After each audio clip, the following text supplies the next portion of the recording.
ವಿವೇಕಾನಂದರು ಹಿಮಾಲಯಗಳಲ್ಲಿ ಓಡಾಡ್ತಾ ಇದ್ದಾಗ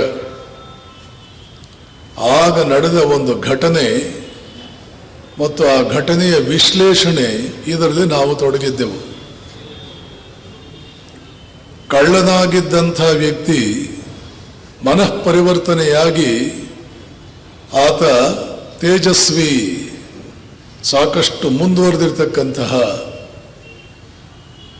ಸಾಕಷ್ಟು ಸಾಧನೆ ಮಾಡಿರ್ತಕ್ಕಂತಹ, ಸರ್ವಸಂಗ ಪರಿತ್ಯಾಗಿಯೂ ಕೂಡ ಯಶಸ್ಸನ್ನು ಸಾಧಿಸಿರ್ತಕ್ಕಂತಹ ಸನ್ಯಾಸಿಯಾಗಿಬಿಟ್ಟ, ಸಾಧುವಾಗಿಬಿಟ್ಟ. ಇದೇನು ಸಣ್ಣ ಸಾಧನೆ ಅಲ್ಲ, ಸಾಮಾನ್ಯ ಸಾಧನೆ ಅಲ್ಲ. ಸನ್ಯಾಸಿಯಾಗುವುದು ಅಂತಂದ್ರೆ ಅದು ಸಾಮಾನ್ಯ ಸಾಧನೆ ಅಲ್ಲ. ಕಾರಣ ಇಷ್ಟೇ, ಮನಸ್ಸು ಮತ್ತು ಇಂದ್ರಿಯಗಳನ್ನು ನಿಗ್ರಹಿಸುವ ಸಾಮರ್ಥ್ಯ ಇಲ್ಲದ ಯಾರೂ ಕೂಡ ಸನ್ಯಾಸದ ಬಗ್ಗೆ ಯೋಚನೆ ಮಾಡುವುದಕ್ಕೆ ಸಾಧ್ಯವಿಲ್ಲ. ಯಾವುದೋ ಆ ಒಂದು ಸಂದರ್ಭ ಅಥವಾ ಒಂದು ಆ ಗಳಿಗೆಯಲ್ಲಿ ಒಂದು ಭಾವೋತ್ಕರ್ಷಕ್ಕೆ ಒಳಗಾಗಿ ಯಾರಾದರೂ ಸನ್ಯಾಸ ಸ್ವೀಕಾರ ಮಾಡಿದರೆ ಕೆಲವೇ ದಿನಗಳಲ್ಲಿ ಅವರದನ್ನೆಲ್ಲ ತ್ಯಾಗ ಮಾಡಿ ವಾಪಸ್ ತಮ್ಮ ಹಿಂದಿನ ಜೀವನಕ್ಕೆ ಮರಳಿ ಹೋಗಿಬಿಡ್ತಾರೆ.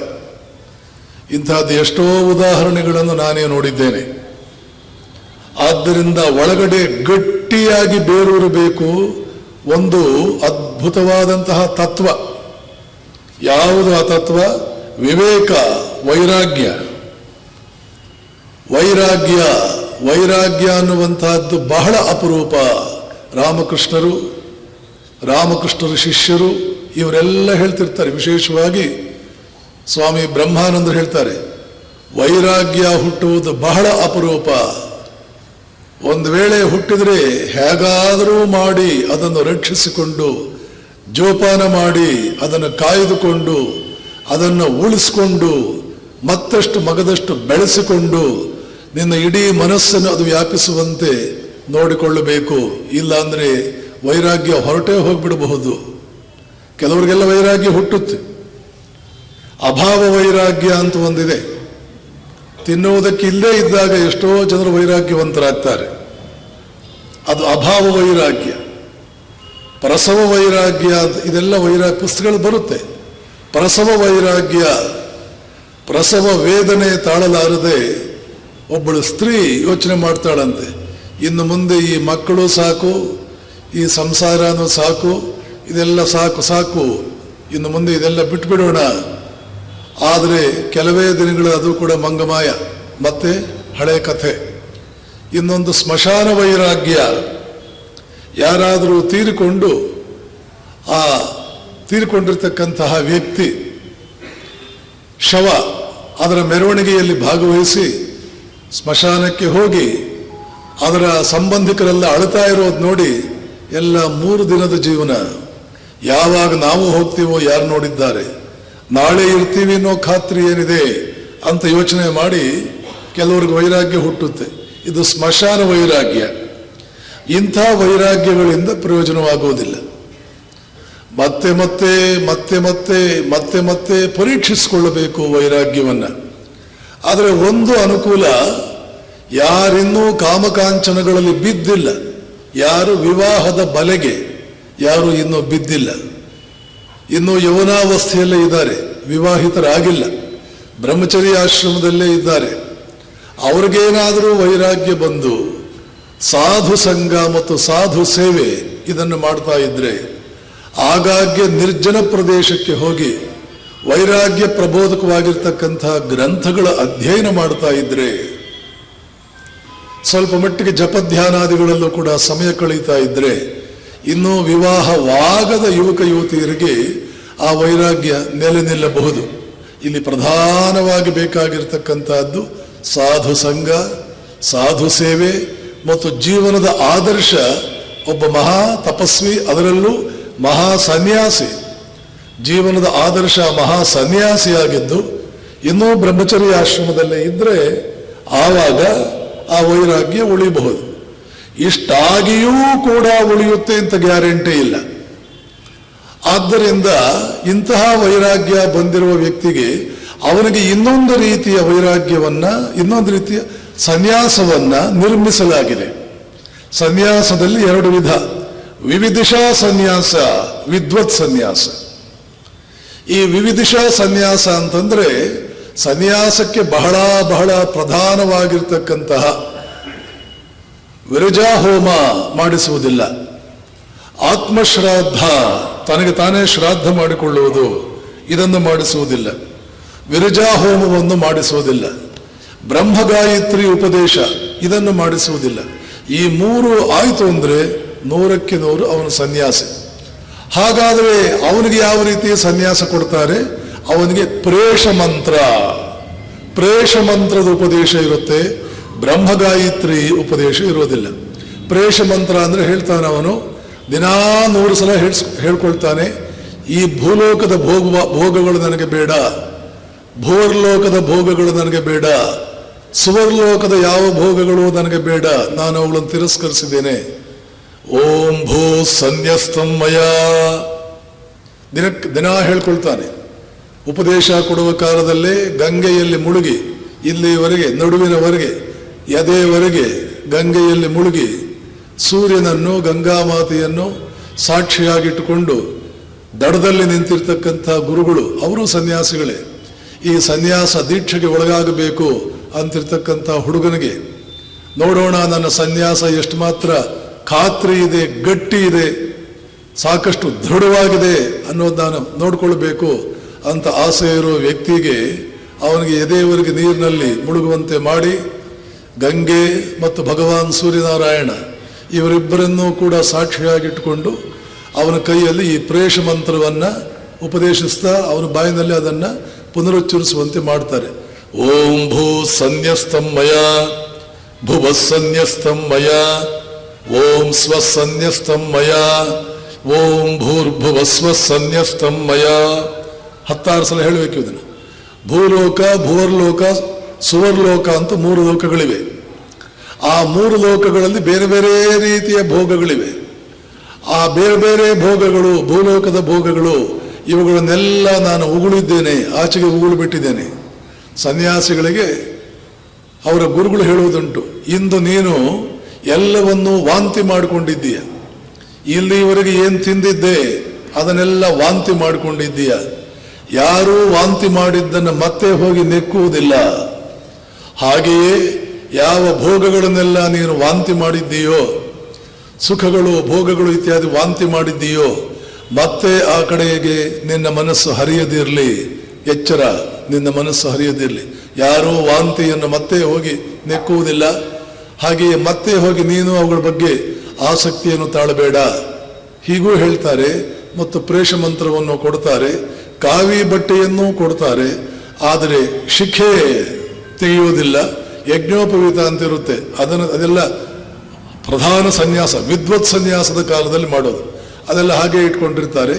ಆದರೆ ಈತ ಇನ್ನು ಮನೆಗೆ ಹೋಗದೆ ಬಿಳಿ ಬಟ್ಟೆಯನ್ನು ತೆಗೆದು ಕಾವಿ ಬಟ್ಟೆಯನ್ನು ಮಾತ್ರ ಉಡ್ತಾ ಕೇವಲ ಸನ್ಯಾಸಿಗಳ ಜೊತೆಯಲ್ಲೇ ಜೀವನ ಮಾಡ್ತಾ ಭಿಕ್ಷೆಯಿಂದ ತನ್ನ ಹೊಟ್ಟೆಯನ್ನು ಹೊರೆದುಕೊಳ್ತಾ ಮತ್ತು ಉಪನಿಷತ್ತಿನ ಮಹಾವಾಕ್ಯಗಳನ್ನೇ ನಿರಂತರ ಮನನ ಮಾಡ್ತಾ, ನಾನು ಶರೀರವಲ್ಲ, ನಾನು ಮನಸ್ಸಲ್ಲ, ಮನೋಬುದ್ಧಿ ಅಹಂಕಾರ ಚಿತ್ತಾದಿ ನಾಹಂ, ಇದ್ಯಾವುದೂ ನಾನಲ್ಲ, ಅವುಗಳ ಬಗ್ಗೆ ನನಗೆ ಆಸಕ್ತಿ ಇಲ್ಲ ಅನ್ನೋದನ್ನು ಮನಸ್ಸಿಗೆ ಒತ್ತಿ ಒತ್ತಿ ಒತ್ತಿ ಒತ್ತಿ ಹೇಳಿ ಮಹಾವಾಕ್ಯಗಳ ಮನನ ಮಾಡ್ತಾ ವೈರಾಗ್ಯ ಪ್ರಬೋಧಕವಾಗಿರ್ತಕ್ಕಂಥ ಗ್ರಂಥಗಳನ್ನೇ ಆತ ಅಧ್ಯಯನ ಮಾಡ್ತಾ ಧ್ಯಾನ ಮಾಡ್ತಾ ಮತ್ತಷ್ಟು ಸಂಸ್ಕಾರಗಳನ್ನು ಮಾಡಿಕೊಂಡು ಯಾವಾಗ ಅವನಿಗೆ ಖಾತ್ರಿಯಾಗುತ್ತೆ ವೈರಾಗ್ಯ ದೃಢವಾಗಿದೆ, ಆವಾಗ ವಿದ್ವತ್ ಸನ್ಯಾಸ ಅನ್ನುವ ಹೈಯರ್ ಲೆವೆಲ್ ಸನ್ಯಾಸ ಅದಕ್ಕೆ ಹೋಗ್ತಾನೆ.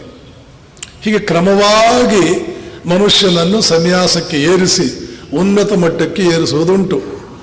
ಅಲ್ಲಿಗೆ ಹೋದಾಗ ಸಾಮಾನ್ಯವಾಗಿ ಇನ್ನೂ ಆತ ಬೀಳುವ ಸಂಭವ ಕಡಿಮೆ. ಹಾಗಂತ ಹೇಳಿ ಎಚ್ಚರ ತಪ್ಪುವಂತಿಲ್ಲ.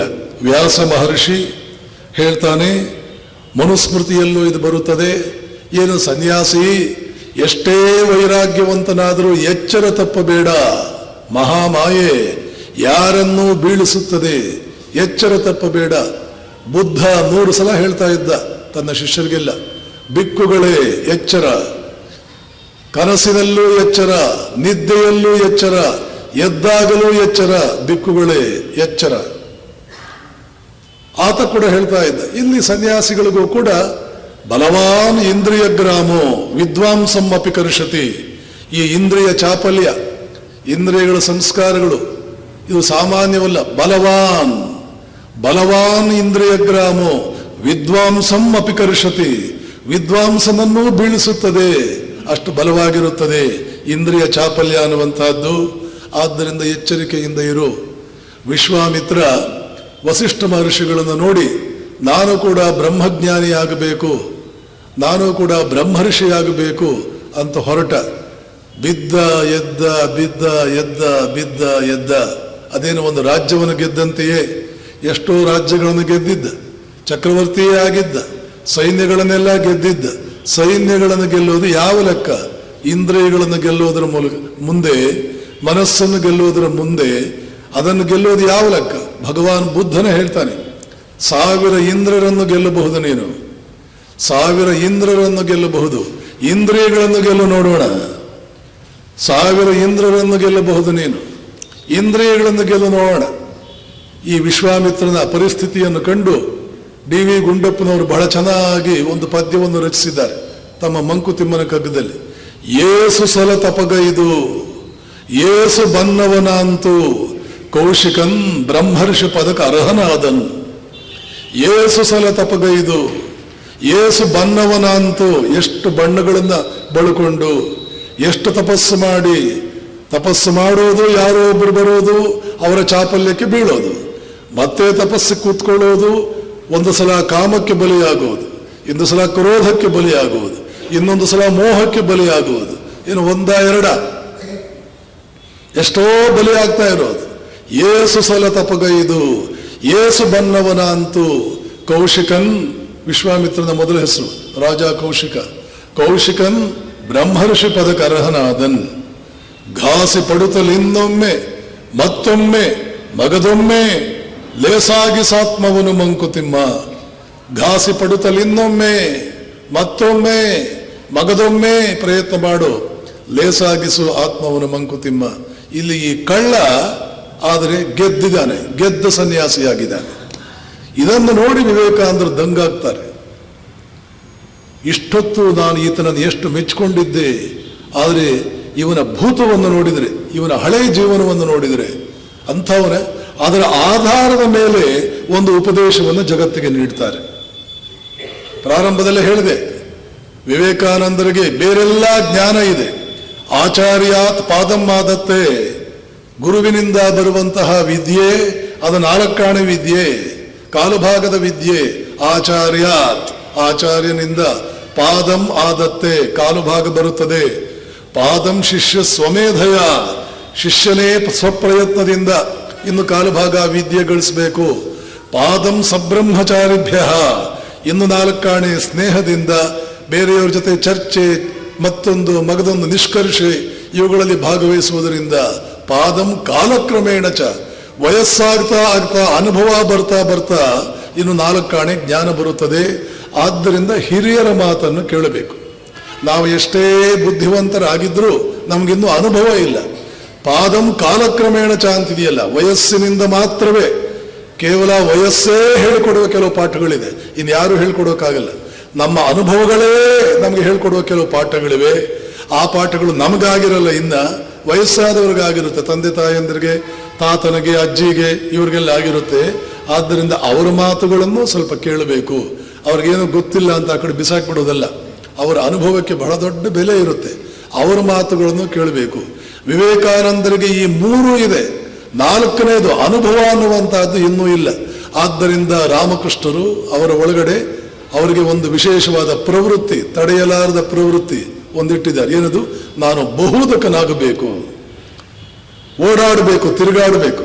ಹಾಗೆ ತಿರುಗಾಡುವ ಸನ್ಯಾಸಿಗೆ ಪರಿವ್ರಾಜಕ ಅಂತ ಕರೀತಾರೆ. ಒಂದು ಕಡೆ ನಿಲ್ಲದೆ, ವಿಶೇಷವಾಗಿ ಹೇಳಬೇಕು ಅಂದರೆ ಸನ್ಯಾಸಿಗಳಿಗೆ ಒಂದು ನಿಯಮ ಇತ್ತು ವಿವೇಕಾನಂದರು ಬರುವುದಕ್ಕಿಂತ ಮುಂಚೆ. 3 ದಿನಕ್ಕಿಂತ ಹೆಚ್ಚಿಗೆ ಒಂದು ಊರಿನಲ್ಲಿ ಉಳಿಯಬಾರದು, 3 ದಿನಕ್ಕಿಂತ ಹೆಚ್ಚು. ಹಾಗೇನೆ ಸ್ಟಿಚ್ಡ್ ಕ್ಲಾತ್, ಹೊಲಿಸಿದ ಬಟ್ಟೆಗಳನ್ನು ಹಾಕಿಕೊಳ್ಳಬಾರದು. ಮೊಣಕಾಲಿಂದ ಕೆಳಗಡೆಗೆ ಬಟ್ಟೆ ಇರಬಾರದು, ಮೊಣಕಾಲಿನಷ್ಟು ಬಟ್ಟೆ ಇರಬೇಕು. ಕೆಳಭಾಗದಲ್ಲಿ ಒಂದು ಬಟ್ಟೆ, ಮೇಲ್ಭಾಗದಲ್ಲಿ ಒಂದು ಬಟ್ಟೆ, ಹೊಲಿದಿರ್ತಕ್ಕಂಥ ಬಟ್ಟೆಗಳನ್ನು ಹಾಕ್ಕೊಳ್ಳಬಾರದು. ಮೇಲ್ಭಾಗದಲ್ಲಿ ಸಾಧ್ಯವಾದರೆ ಬಟ್ಟೆಯನ್ನೇ ಹಾಕಬಾರದು. ಒಂದೇ ಒಂದು ಬಟ್ಟೆ ಶರೀರವನ್ನು ಬಿಸಿಲು, ಗಾಳಿ, ಮಳೆಗಳಿಗೆ ಒಡ್ಡಬೇಕು. ಶರೀರವನ್ನು ಗಾಳಿ, ಬಿಸಿಲು, ಮಳೆಗಳಿಗೆಲ್ಲ ಒಡ್ಡಬೇಕು. ಶರೀರ ಒಣಗಲಿ, ಚಳಿಯಲ್ಲಿ ನಡುಗಲಿ. ನಾನು ಶರೀರವಲ್ಲ ಅನ್ನುವಂತಹದ್ದನ್ನು ಚೆನ್ನಾಗಿ ದೃಢವಾಗಿಸಿಕೋ ನಿನ್ನ ಮನಸ್ಸಿನಲ್ಲಿ. ಶರೀರಕ್ಕೆ ಯಾವ ಕಷ್ಟ ಕೋಟಲೆಗಳು ಬಂದರೂ ನನಗೆ ಯಾವ ಸಂಬಂಧ ಅಂತ ನಿನಗೂ ಶರೀರಕ್ಕೂ ಇರೋ ಸಂಬಂಧವನ್ನು ಕಡಿದು ಹಾಕ್ತಾ ಬಾ, ಕತ್ತರಿಸ್ತಾ ಬಾ. ಇದೆಲ್ಲ ಸನ್ಯಾಸಿಗಳಿಗೆ ನಿಯಮಗಳಿದೆ. ಹಾಗೆಯೇ ಅವರು ತಮ್ಮಲ್ಲೇ ಅಡುಗೆ ಮಾಡಿಕೊಳ್ಳುವ ಹಾಗಿಲ್ಲ. 5 ಮನೆಗಳಿಂದ ಅವರು ಭಿಕ್ಷೆ ಬೇಡಬೇಕು. ಅದು ಯಾವುದೋ ಸಮಯದಲ್ಲಿ ಹೋಗಿ ಭಿಕ್ಷೆ ಬೇಡುವುದಲ್ಲ, ಅವರ ಊಟದ ಸಮಯಕ್ಕೆ ಹೋಗಬೇಕು. ಹೆಚ್ಚು ಮನೆಗಳಿಗೆ ಹೋಗಬಾರದು. ಮಧುಕರಿ ಭಿಕ್ಷಾ ಅಂತ ಇದಕ್ಕೆ ಹೆಸರು. ಹೇಗೆ ಹೂವಿನಿಂದ ದುಂಬಿ ಹೂವಿಗೆ ಒಂದು ಚೂರೂ ನೋವಾಗದೆ, ಸ್ವಲ್ಪವೂ ನೋವು ಕೊಡದೆ ಹೂವಿಗೆ ಅದರಿಂದ ಮಧುವನ್ನು ಸ್ವೀಕರಿಸಿ, ಜೊತೆಗೆ ಆ ಹೂವಿನ ಪರಾಗಸ್ಪರ್ಶಕ್ಕೂ ಸಹಾಯ ಮಾಡಿ ಮಧುವನ್ನು ತಗೊಳ್ಳುತ್ತೋ ಸನ್ಯಾಸಿ, ಹಾಗೆಯೇ ಗೃಹಸ್ಥರಿಂದ ನೀನು ಭಿಕ್ಷೆ ಅವರಿಗೆ ತೊಂದರೆಯಾಗದಂತೆ 5 ಮನೆಗಳಿಂದ ತಗೊಳ್ಳಬೇಕು. ಹೀಗೆಲ್ಲ ನಿಯಮಗಳಿದ್ದು ಸ್ವಾಮಿ ವಿವೇಕಾನಂದರು ಇದನ್ನು ಬದಲಾವಣೆ ಮಾಡಿದರು. ಕಾರಣ ಇಷ್ಟೇ, ಇನ್ನು ಮುಂದೆ ನನ್ನ ಪರಂಪರೆಯ ಸನ್ಯಾಸಿಗಳು ಸಮಾಜದ ಒಳಗಡೆಯೇ ನೆಲೆಸಿ ಸತ್ತಂತೆ ಇರುವ ಈ ಸಮಾಜಕ್ಕೆ ಪ್ರಾಣವನ್ನು ಊದಬೇಕು. I want to blow life into these dead bones of this country. Dead bones, ಸತ್ತಂತಿರ್ತಕ್ಕಂಥ ಈ ಎಲುಬುಗಳಿಗೆ, ಮೂಳೆಗಳಿಗೆ ಪ್ರಾಣಗಳನ್ನು ಊದಬೇಕು. ಯಾರು ಊದೋರು, ಯಾರು ಇನ್ನೂ ಗಟ್ಟಿಮುಟ್ಟಿಯಾಗಿ ಪ್ರಬಲರಾಗಿದ್ದಾರೋ. ಮೊನ್ನೆ ಹೇಳಿದೆ, ವಿವೇಕಾನಂದರ 7 ವರ್ಷಗಳ ಭಾರತ ಪರ್ಯಟನೆಯಲ್ಲಿ ಅವರು ಕಂಡುಕೊಂಡಿದ್ದು ಸ್ವಲ್ಪ ರಜಸ್ಸು, ಸ್ವಲ್ಪ ಶಕ್ತಿ, ಸ್ವಲ್ಪ ರಭಸ ಕೇವಲ ಸನ್ಯಾಸಿಗಳಲ್ಲಿ ಮಾತ್ರವೇ ಉಳಿದಿದೆ. ಗೃಹಸ್ಥ ಉಸಿರಾಡುವ ಹೆಣವಾಗಿ ಬಿಟ್ಟಿದ್ದಾನೆ. ಯಾವ ರೀತಿಯ ಶಕ್ತಿಯನ್ನು ಕಾಣದೆ, ಶಕ್ತಿಯನ್ನು ಹೊಂದದೆ ಉಸಿರಾಡುವ ಹೆಣದಂತೆ ಆಗಿಬಿಟ್ಟಿದ್ದಾರೆ ಜನ. ಅವ್ರ ಭಾಷೆಯಲ್ಲೇ ಹೇಳಬೇಕು ಅಂದ್ರೆ ಬ್ರೀದಿಂಗ್ ಕಾರ್ಪ್ಸ್ ಅಂತಂದ್ರೆ ಹೆಣ, ಉಸಿರಾಡುವ ಹೆಣ, ಬ್ರೀದಿಂಗ್ ಕಾರ್ಪ್ಸಸ್. ಲಂಪ್ಸ್ ಆಫ್ ಕ್ಲೇ, ಮಣ್ಣಿನ ಬೊಂತೆಗಳು. ಎನ್ಕ್ರಸ್ಟೇಷನ್ಸ್ ಆಫ್ ಇಗ್ನೋರೆನ್ಸ್, ಅಜ್ಞಾನದ ಬೊಂತೆಗಳು, ಅಜ್ಞಾನದ ಎನ್ಕ್ರಸ್ಟೇಷನ್ಸ್, ಪದರಗಳು. What can I expect from them? ಇವರಿಂದ ನಾನು ಏನು ನಿರೀಕ್ಷೆ ಮಾಡಲಿ? ಹೀಗಾಗ್ಬಿಟ್ಟಿದೆಯಲ್ಲ ದೇಶ. ಎಷ್ಟು ಹೇಳ್ತಾರೆ ಈ ವಿಷಯದಲ್ಲಿ, ಎಷ್ಟು ಹೇಳ್ತಾರೆ. Hypocrisy, cowardice, weakness, hypocrisy, cowardice has taken possession of this land. ಈ ಭೂಮಿಯನ್ನೇ, ಈ ಭಾರತ ಭೂಮಿಯನ್ನ ಪೂರ್ತಿಯಾಗಿ ಆಕ್ರಮಿಸಿಕೊಂಡು ಬಿಟ್ಟಿದೆ. Selfishness, hypocrisy, cowardice have taken possession of this land. Can an intelligent man look at all this and remain quiet? ಸ್ಪಂದಿಸಬಲ್ಲ ವ್ಯಕ್ತಿ, ಸ್ಪಂದನಶೀಲ ವ್ಯಕ್ತಿ ಇದನ್ನೆಲ್ಲ ನೋಡಿಕೊಂಡು ಸುಮ್ಮನೆ ಕುಳಿತುಕೊಳ್ಳೋಕ್ಕಾಗುತ್ತಾ? Does it not bring tears to the eyes? ಕಣ್ಣಲ್ಲಿ ನೀರು ತರಿಸಲ್ವಾ ಇದು? ಈ ದೇಶದ ದುಸ್ಥಿತಿ ಕಣ್ಣಲ್ಲಿ ನೀರು ತರಿಸಲ್ವಾ? Therefore I say I want to rouse the inherent power of Atman inside. ಆದ್ದರಿಂದಲೇ ನಾನು ಹೇಳುವುದು, ಆಂತರ್ಯದಲ್ಲಿ ಮಲಗಿರುವ ಆತ್ಮನನ್ನು ಎಬ್ಬಿಸಬೇಕು ನಾವೆಲ್ಲ ಸನ್ಯಾಸಿಗಳು.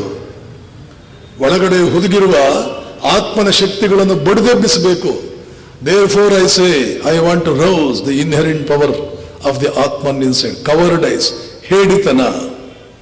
ಹೇಡಿತನ, ನಿರ್ವೀರ್ಯತನ, ನಪುಂಸಕತ್ವ, ಹಿಪೋಕ್ರಸಿ, ಒಳಗೊಂದು ಹೊರಗೊಂದು, ಸಂಪೂರ್ಣವಾಗಿ ಆಷಾಢಭೂತಿತನ, ಸ್ವಾರ್ಥ. ಈ 7 ವರ್ಷಗಳು ಓಡಾಡಿದಾಗ ಎಷ್ಟು ರೀತಿಯಲ್ಲಿ ಸೂಕ್ಷ್ಮವಾಗಿ ಒಂದೊಂದು, ಮೊದಲೇ ಮಹತ್ತರವಾದ ಇನ್ಕ್ವಿಸಿಟಿವ್ ಮೈಂಡ್ ಅವರು. ಒಂದು ಘಟನೆಯನ್ನು ನೋಡಿದರೆ ಸಂಪೂರ್ಣವಾಗಿ ಅದರ ಗ್ಯಾಮಾ ರೇಸ್, ಎಕ್ಸ್ರೇಸ್ ತರ ಅವರ ಮನಸ್ಸು ಅದರ ಒಳಹೊಕ್ಕಿ ಒಳಗಡೆ ಇರ್ತಕ್ಕಂಥದ್ರ ಕಲಕಿ ಶೋಧಿಸಿ ತಿಳ್ಕೊಳ್ಳುವ ಸಾಮರ್ಥ್ಯ ಅವರದು. ಬ್ರಹ್ಮಜ್ಞಾನಿ, ಅವರ ಲಕ್ಷಣಗಳೇ ಹಾಗಿರುತ್ತದೆ. I am not born to live. ಅಮೆರಿಕದಿಂದ ಪತ್ರ ಬರೀತಾ ಹೇಳ್ತಾರೆ, ಸ್ವಾಮೀಜಿ ನೀವು ಬೇಗ ಬರಬೇಕು ಇಂಡಿಯಾಗೆ. ಯಾಕೆ? ಅದು ಮ್ಲೇಚ್ಛರ ನಾಡು, ಅಲ್ಲೇನು ಮಾಡ್ತೀರಿ ಮೂರ್ಖರೇ? ಹೀಗೆಲ್ಲ ಯೋಚನೆ ಮಾಡಿ ಮಾಡಿ ಮಾಡಿ ನಿಮ್ಮನ್ನು ಗೆಲ್ಲಬೇಕಂತ ಯಾರ್ಯಾರು ಬಯಸಿದರೋ ಅವರೆಲ್ಲರಿಗೂ ಗುಲಾಮರಾದರೆ ನೀವು. ಅದು ಮ್ಲೇಚ್ಛರ ಪ್ರಾಂತ್ಯ, ಇದು ಮ್ಲೇಚ್ಛರ ಪ್ರಾಂತ್ಯ. ಅಲ್ಲೇನು ಮಾಡೋದು, ಅವ್ರ ಕೈಯಲ್ಲಿ ಆಡಿಸ್ಕೊಳ್ತೀರಿ, ಅವರನ್ನು ಮ್ಲೇಚ್ಛರ ಅಂತ ಕರಿತೀರಿ. ನೀವು ಶ್ರೇಷ್ಠರು, ನಿಮ್ಮ ಯೋಗ್ಯತೆ ಏನು? ಎಷ್ಟು ವರ್ಷ ಗುಲಾಮರಾಗಿ ಬದುಕ್ತಾ ಇದ್ದೀರಿ? ನಿಮ್ಮನ್ನು ಗೆದ್ದವರಾದರೂ ಯಾರು? ಯಾವ ವ್ಯಕ್ತಿಗೆ ಗುಲಾಮಗಿರಿಯೇ ಕಟ್ಟಿಟ್ಟ ಬುತ್ತಿಯಾಗಿದೆಯೋ, ಅಸಹಾಯಕತೆಯಿಂದ ಯಾವ ವ್ಯಕ್ತಿ ಪಾರಾಗಲಾರನೋ. ಯಾಕೆ ಎಂದು ನೆನ್ಪಿಟ್ಕೋಬೇಕು, ಒಬ್ಬ ಮನುಷ್ಯನಿಗೆ ಜೀವಮಾನದಲ್ಲಿ ಅತ್ಯಂತ ಉನ್ನತವಾದಂತಹ ಅತ್ಯಂತ ಎಚ್ಚರಿಕೆಯಿಂದ ಅವನು ಕಾಪಾಡಿಕೊಳ್ಳಬೇಕಾಗಿರ್ತಕ್ಕಂಥದ್ದು ಸ್ವಾತಂತ್ರ್ಯ ಮತ್ತು ಆತ್ಮಗೌರವ. ಯಾವುದನ್ನಾದರೂ ಬಲಿ ಕೊಡಬಹುದು, ಇವೆರಡನ್ನೂ ಬಲಿ ಕೊಡಬಾರದು. ಆತ್ಮಗೌರವ, ಸೆಲ್ಫ್ ರೆಸ್ಪೆಕ್ಟ್. ನಾನು ಗೌರವಾನ್ವಿತ ವ್ಯಕ್ತಿ ಆಗಬೇಕು, ನನಗೆ ಒಂದು ಗೌರವ ಇದೆ. ಗೌರವಹೀನ ವ್ಯಕ್ತಿಯಾಗಿ ಬದುಕೋದ್ರಲ್ಲೇನಿದೆ ಅರ್ಥ? ಅದಕ್ಕಿಂತ ಸಾವು ಎಷ್ಟೋ ಲೇಸು. ಮತ್ತು ಯಾವಾಗಲೂ ಕೂಡ ನಾವು ನಮ್ಮನ್ನ ಚೈನುಗಳಿಂದ ಕಟ್ಕೊಳ್ಳೋದಿಲ್ಲ, ಸರಪಳಿಗಳಿಂದ ಕಟ್ಕೊಳ್ಳೋದಿಲ್ಲ. ಸರಪಳಿಗಳಲ್ಲಿ ಕಟ್ಕೊಳ್ಬೇಕಾದ್ದು ಹಗ್ಗದಿಂದ ಕಟ್ಟಿಕೊಳ್ಳುವುದು ಮೃಗ. ಯಾವ ಮನುಷ್ಯನೂ ಕೂಡ ಹಗ್ಗದಿಂದ ಕಟ್ಟಿಸಿಕೊಳ್ಳುವಂತಿರಬಾರ್ದು, ಅಸಹಾಯಕ ಸ್ಥಿತಿಯಲ್ಲಿರಬಾರ್ದು, ಗುಲಾಮನಂತೆ ಇರಬಾರ್ದು, ಆತ್ಮಗೌರವ ಕಳ್ಕೊಳ್ಬಾರ್ದು. ಕಳೆದ 1000 ವರ್ಷಗಳಿಂದ ಯಾವ ಆತ್ಮಗೌರವ ಉಳಿದಿದೆ ನಿಮಗೆ? ಬಂದವರು ನಿಮ್ಮನ್ನ ಮಣ್ಣಿಗಿಂತಲೂ ಕಡೆಯಾಗಿ ನೋಡಿದ್ದಾರೆ, ಮಣ್ಣಿನ ಮೇಲೆ ನಡೆಯುವಂತೆ ನಿಮ್ಮ ಮೇಲೆ ನಡೆದಿದ್ದಾರೆ. ನಿಮ್ಮ ಯಾವುದನ್ನೂ ಅವರು ಗೌರವಿಸಲಿಲ್ಲ. ನೀವು ಯಾವುದನ್ನು ಗೌರವಿಸ್ತೀರೋ ಅದನ್ನೆಲ್ಲ ನುಚ್ಚು ನೂರು ಮಾಡಿದ್ದಾರೆ. ಬೇಕಂತಲೇ ನೀವು ನಮ್ಗೇನ್ ಮಾಡಬಲ್ರಿ, ನೀವು ಇದನ್ನು ಗೌರವಿಸ್ತಿರ್ತಾನೆ, ನುಚ್ಚು ನೂರು ಮಾಡ್ತೀವಿ ಅದನ್ನ, ನೀವು ನಮ್ಗೇನ್ ಮಾಡಬಲ್ರಿ, ಅಣಕಿಸುವ ರೀತಿಯಲ್ಲಿ ಪ್ರತಿಯೊಂದನ್ನು ಧ್ವಂಸ ಮಾಡಿದ್ದಾರೆ. ನಿಮ್ಗೇನ್ ಮಾಡೋದಕ್ಕೆ ಸಾಧ್ಯವಾಯಿತು? ನೀವೊಂದು ಜನಾಂಗವೇ, ನೀವು ಇನ್ನೂ ಒಂದು ಜನಾಂಗವಾಗಿ ಉಳಿದಿದ್ದೀರಿಯೋ ಅವರನ್ನು ಮ್ಲೇಚ್ಛರು ಅಂತ ಕರಿತೀರಿ. ಯಾರು ನಿಮ್ಮನ್ನು ಈ ದುಸ್ಥಿತಿಗೆ ತಂದರೂ ಅವರನ್ನು ಮ್ಲೇಚ್ಛರು ಅಂತ ಕರಿತೀರಿ. ನೀವೇನು ಮಹಾಶ್ರೇಷ್ಠರು? ವಿವೇಕಾನಂದರ ಪತ್ರಗಳನ್ನು ಓದ್ತಾ ಇದ್ರೆ, ಅವರ ಪತ್ರಗಳು ಮತ್ತು ಭಾರತಕ್ಕೆ ವಾಪಸ್ಸಾದ ಮೇಲೆ ಅವರು ನುಡಿದಿರ್ತಕ್ಕಂಥ ನುಡಿಗಳು, ವಿಶೇಷವಾಗಿ ಅವರ ಪತ್ರಗಳು ಬಾಯಿಗೆ ಗಟ್ಟು ಮಾಡಬೇಕು. ವಿವೇಕಾನಂದ ಪತ್ರ ಮಾಲೆ, ಆ ಇಡೀ ಪುಸ್ತಕವನ್ನ ಬಾಯಿಗೆ ಗಟ್ಟು ಮಾಡಿದಾಗ ಮಾತ್ರವೇ ನಮ್ಮ ಮುಂದೆ ಒಂದು ಕನ್ನಡಿ ನಿರ್ಮಿಸಿಕೊಂಡೇ ಆಗುತ್ತದೆ, ನಾವು ನಿರ್ಮಿಸಿಕೊಂಡಂತೆ ಆಗುತ್ತೆ. ಯಾವ ಸ್ಥಿತಿಯಲ್ಲಿದ್ದೇವೆ ಈಗ ಸದ್ಯಕ್ಕೆ ನಾವು ಅಂದ್ಕೊಳ್ತೀವಿ ನಮಗೇನು ಕಡಿಮೆ, ಊಟಕ್ಕೆ ಸಿಕ್ಕಿದೆ, ನಮಗೇನು ಕಡಿಮೆ, ಬಟ್ಟೆ ಹಾಕ್ಕೊಳ್ತೀವಿ, ನಮಗೇನು ಕಡಿಮೆ, ನಮಗೊಂದು ಮನೆ ಇದೆ. ಒಂದು ಜನಾಂಗ ಬದುಕಬೇಕಾದ ಇದಕ್ಕ ಈ ಹೊತ್ತಿಗೂ ಈ ಕುಂಭಕರ್ಣಾವಸ್ಥೆಯಿಂದ ಈ ದೇಶದ ಸಮಾಜ ಆಚೆಗೆ ಬಂದಿಲ್ಲ. ಈ ಹೊತ್ತಿಗೂ ನಿದ್ದೆಯಿಂದ ಎದ್ದಿಲ್ಲ. ಈ ಹೊತ್ತಿಗೂ ಈ ದುರ್ವಸ್ಥೆಯಿಂದ ಆಚೆಗೆ ಬಂದಿಲ್ಲ. ಈ ಹೊತ್ತಿಗೂ ಆತ್ಮಗೌರವವನ್ನ ದಕ್ಕಿಸಿಕೊಂಡಿಲ್ಲ. ಈ ಹೊತ್ತಿಗೂ ಕೂಡ ಗುಲಾಮಿ ಪ್ರವೃತ್ತಿಯನ್ನು ಬಿಟ್ಟಿಲ್ಲ. ಆದ್ದರಿಂದ ಬನ್ನಿ, ನೀವು ಮ್ಲೇಚ್ಛರ ನಾಡಿನಲ್ಲಿ ಏನ್ ಮಾಡ್ತೀರಿ ಅಂತಂದಾಗ ಅಲ್ಲಿಂದ ಪತ್ರ ಬರೀತಾರೆ. I am not born to live one of those caste ridden, superstitious, merciless, hypocritical, atheistic cowards that you find only among educated Hindus. ಸಾಕ? 6 ಲಕ್ಷಣ ಹೇಳಿದ್ರು. ಕ್ಯಾಸ್ಟ್ ರಿಡನ್, ಈ ಹೊತ್ತಿಗೂ ಕೂಡ ಜಾತಿಯ ಸಂಕೋಲೆಗಳಿಗೆ ಬಲಿಯಾಗಿದ್ದೀರಿ. ಎಜುಕೇಟೆಡ್ ಹಿಂದೂ, ಜಾತಿಯ ಸಂಕೋಲೆಯಿಂದ ಆಚೆಗೆ ಬಂದಿದ್ದೀಯಾ? ಯಾವ ವ್ಯಕ್ತಿಯನ್ನು ಅವನ ಜಾತಿಯ ಆಧಾರದ ಮೇಲೆ ನಾನು ನೋಡುವುದಿಲ್ಲ, ಅವನ ಸದ್ಗುಣ, ಅವನ ಸಾಮರ್ಥ್ಯ, ಇದರ ಮೇಲೆಯೇ ನಾನು ಅವನನ್ನು ಗುರುತಿಸ್ತೀನಿ. ಎಷ್ಟು ಜನ ಹೇಳಬಲ್ರಿ ನೀವು ಹಿಂದೂಗಳೇ? ಪ್ರಾಮಾಣಿಕವಾಗಿ ಮಾತನಾಡಿ, ಪ್ರಾಮಾಣಿಕವಾಗಿ ಹೇಳಿ. ಎಜುಕೇಟೆಡ್ ನೀವು, ನಿರಕ್ಷರ ಕುಕ್ಷಿ ಅಲ್ಲ, ಎಜುಕೇಟೆಡ್ ನೀವು. Caste ridden, superstitious. ಎಷ್ಟು ಸೂಪರ್ಸ್ಟಿಷಿಯಸ್? ಸೂಪರ್ಸ್ಟಿಷನ್ ಅಂದ್ರೆ ಕುಂಕುಮ ಹಚ್ಕೋಬಾರ್ದು, ಬೆಕ್ಕಡ್ಡ ಬಂದ್ರೆ ಇದು ಸೂಪರ್ಸ್ಟಿಷನ್ಸ್ ಅಲ್ಲವೇ ಅಲ್ಲ. ಇದು ಸೂಪರ್ಸ್ಟಿಷನ್ಸೇ ಅಲ್ಲ. ಪಶ್ಚಿಮದಿಂದ ಬಂದಿದ್ದೆಲ್ಲವೂ ಶ್ರೇಷ್ಠ. ಜಗತ್ತಿನ ಇತಿಹಾಸದಲ್ಲಿ ಇದಕ್ಕಿಂತಲೂ ದೊಡ್ಡ ಸೂಪರ್ಸ್ಟಿಷನ್ ಯಾವುದೂ ಇಲ್ಲ. ಪಶ್ಚಿಮದವರು ಹೇಳಿದ್ದೆಲ್ಲ ವೈಜ್ಞಾನಿಕ. ಇದನ್ನು ಮೀರಿಸಿದ ಸೂಪರ್ಸ್ಟಿಷನ್, ಇದನ್ನು ಮೀರಿಸಿದ ಮೂಢನಂಬಿಕೆ ಈ ಜಗತ್ತಿನಲ್ಲಿ ಇನ್ಯಾವುದೂ ಇಲ್ಲ.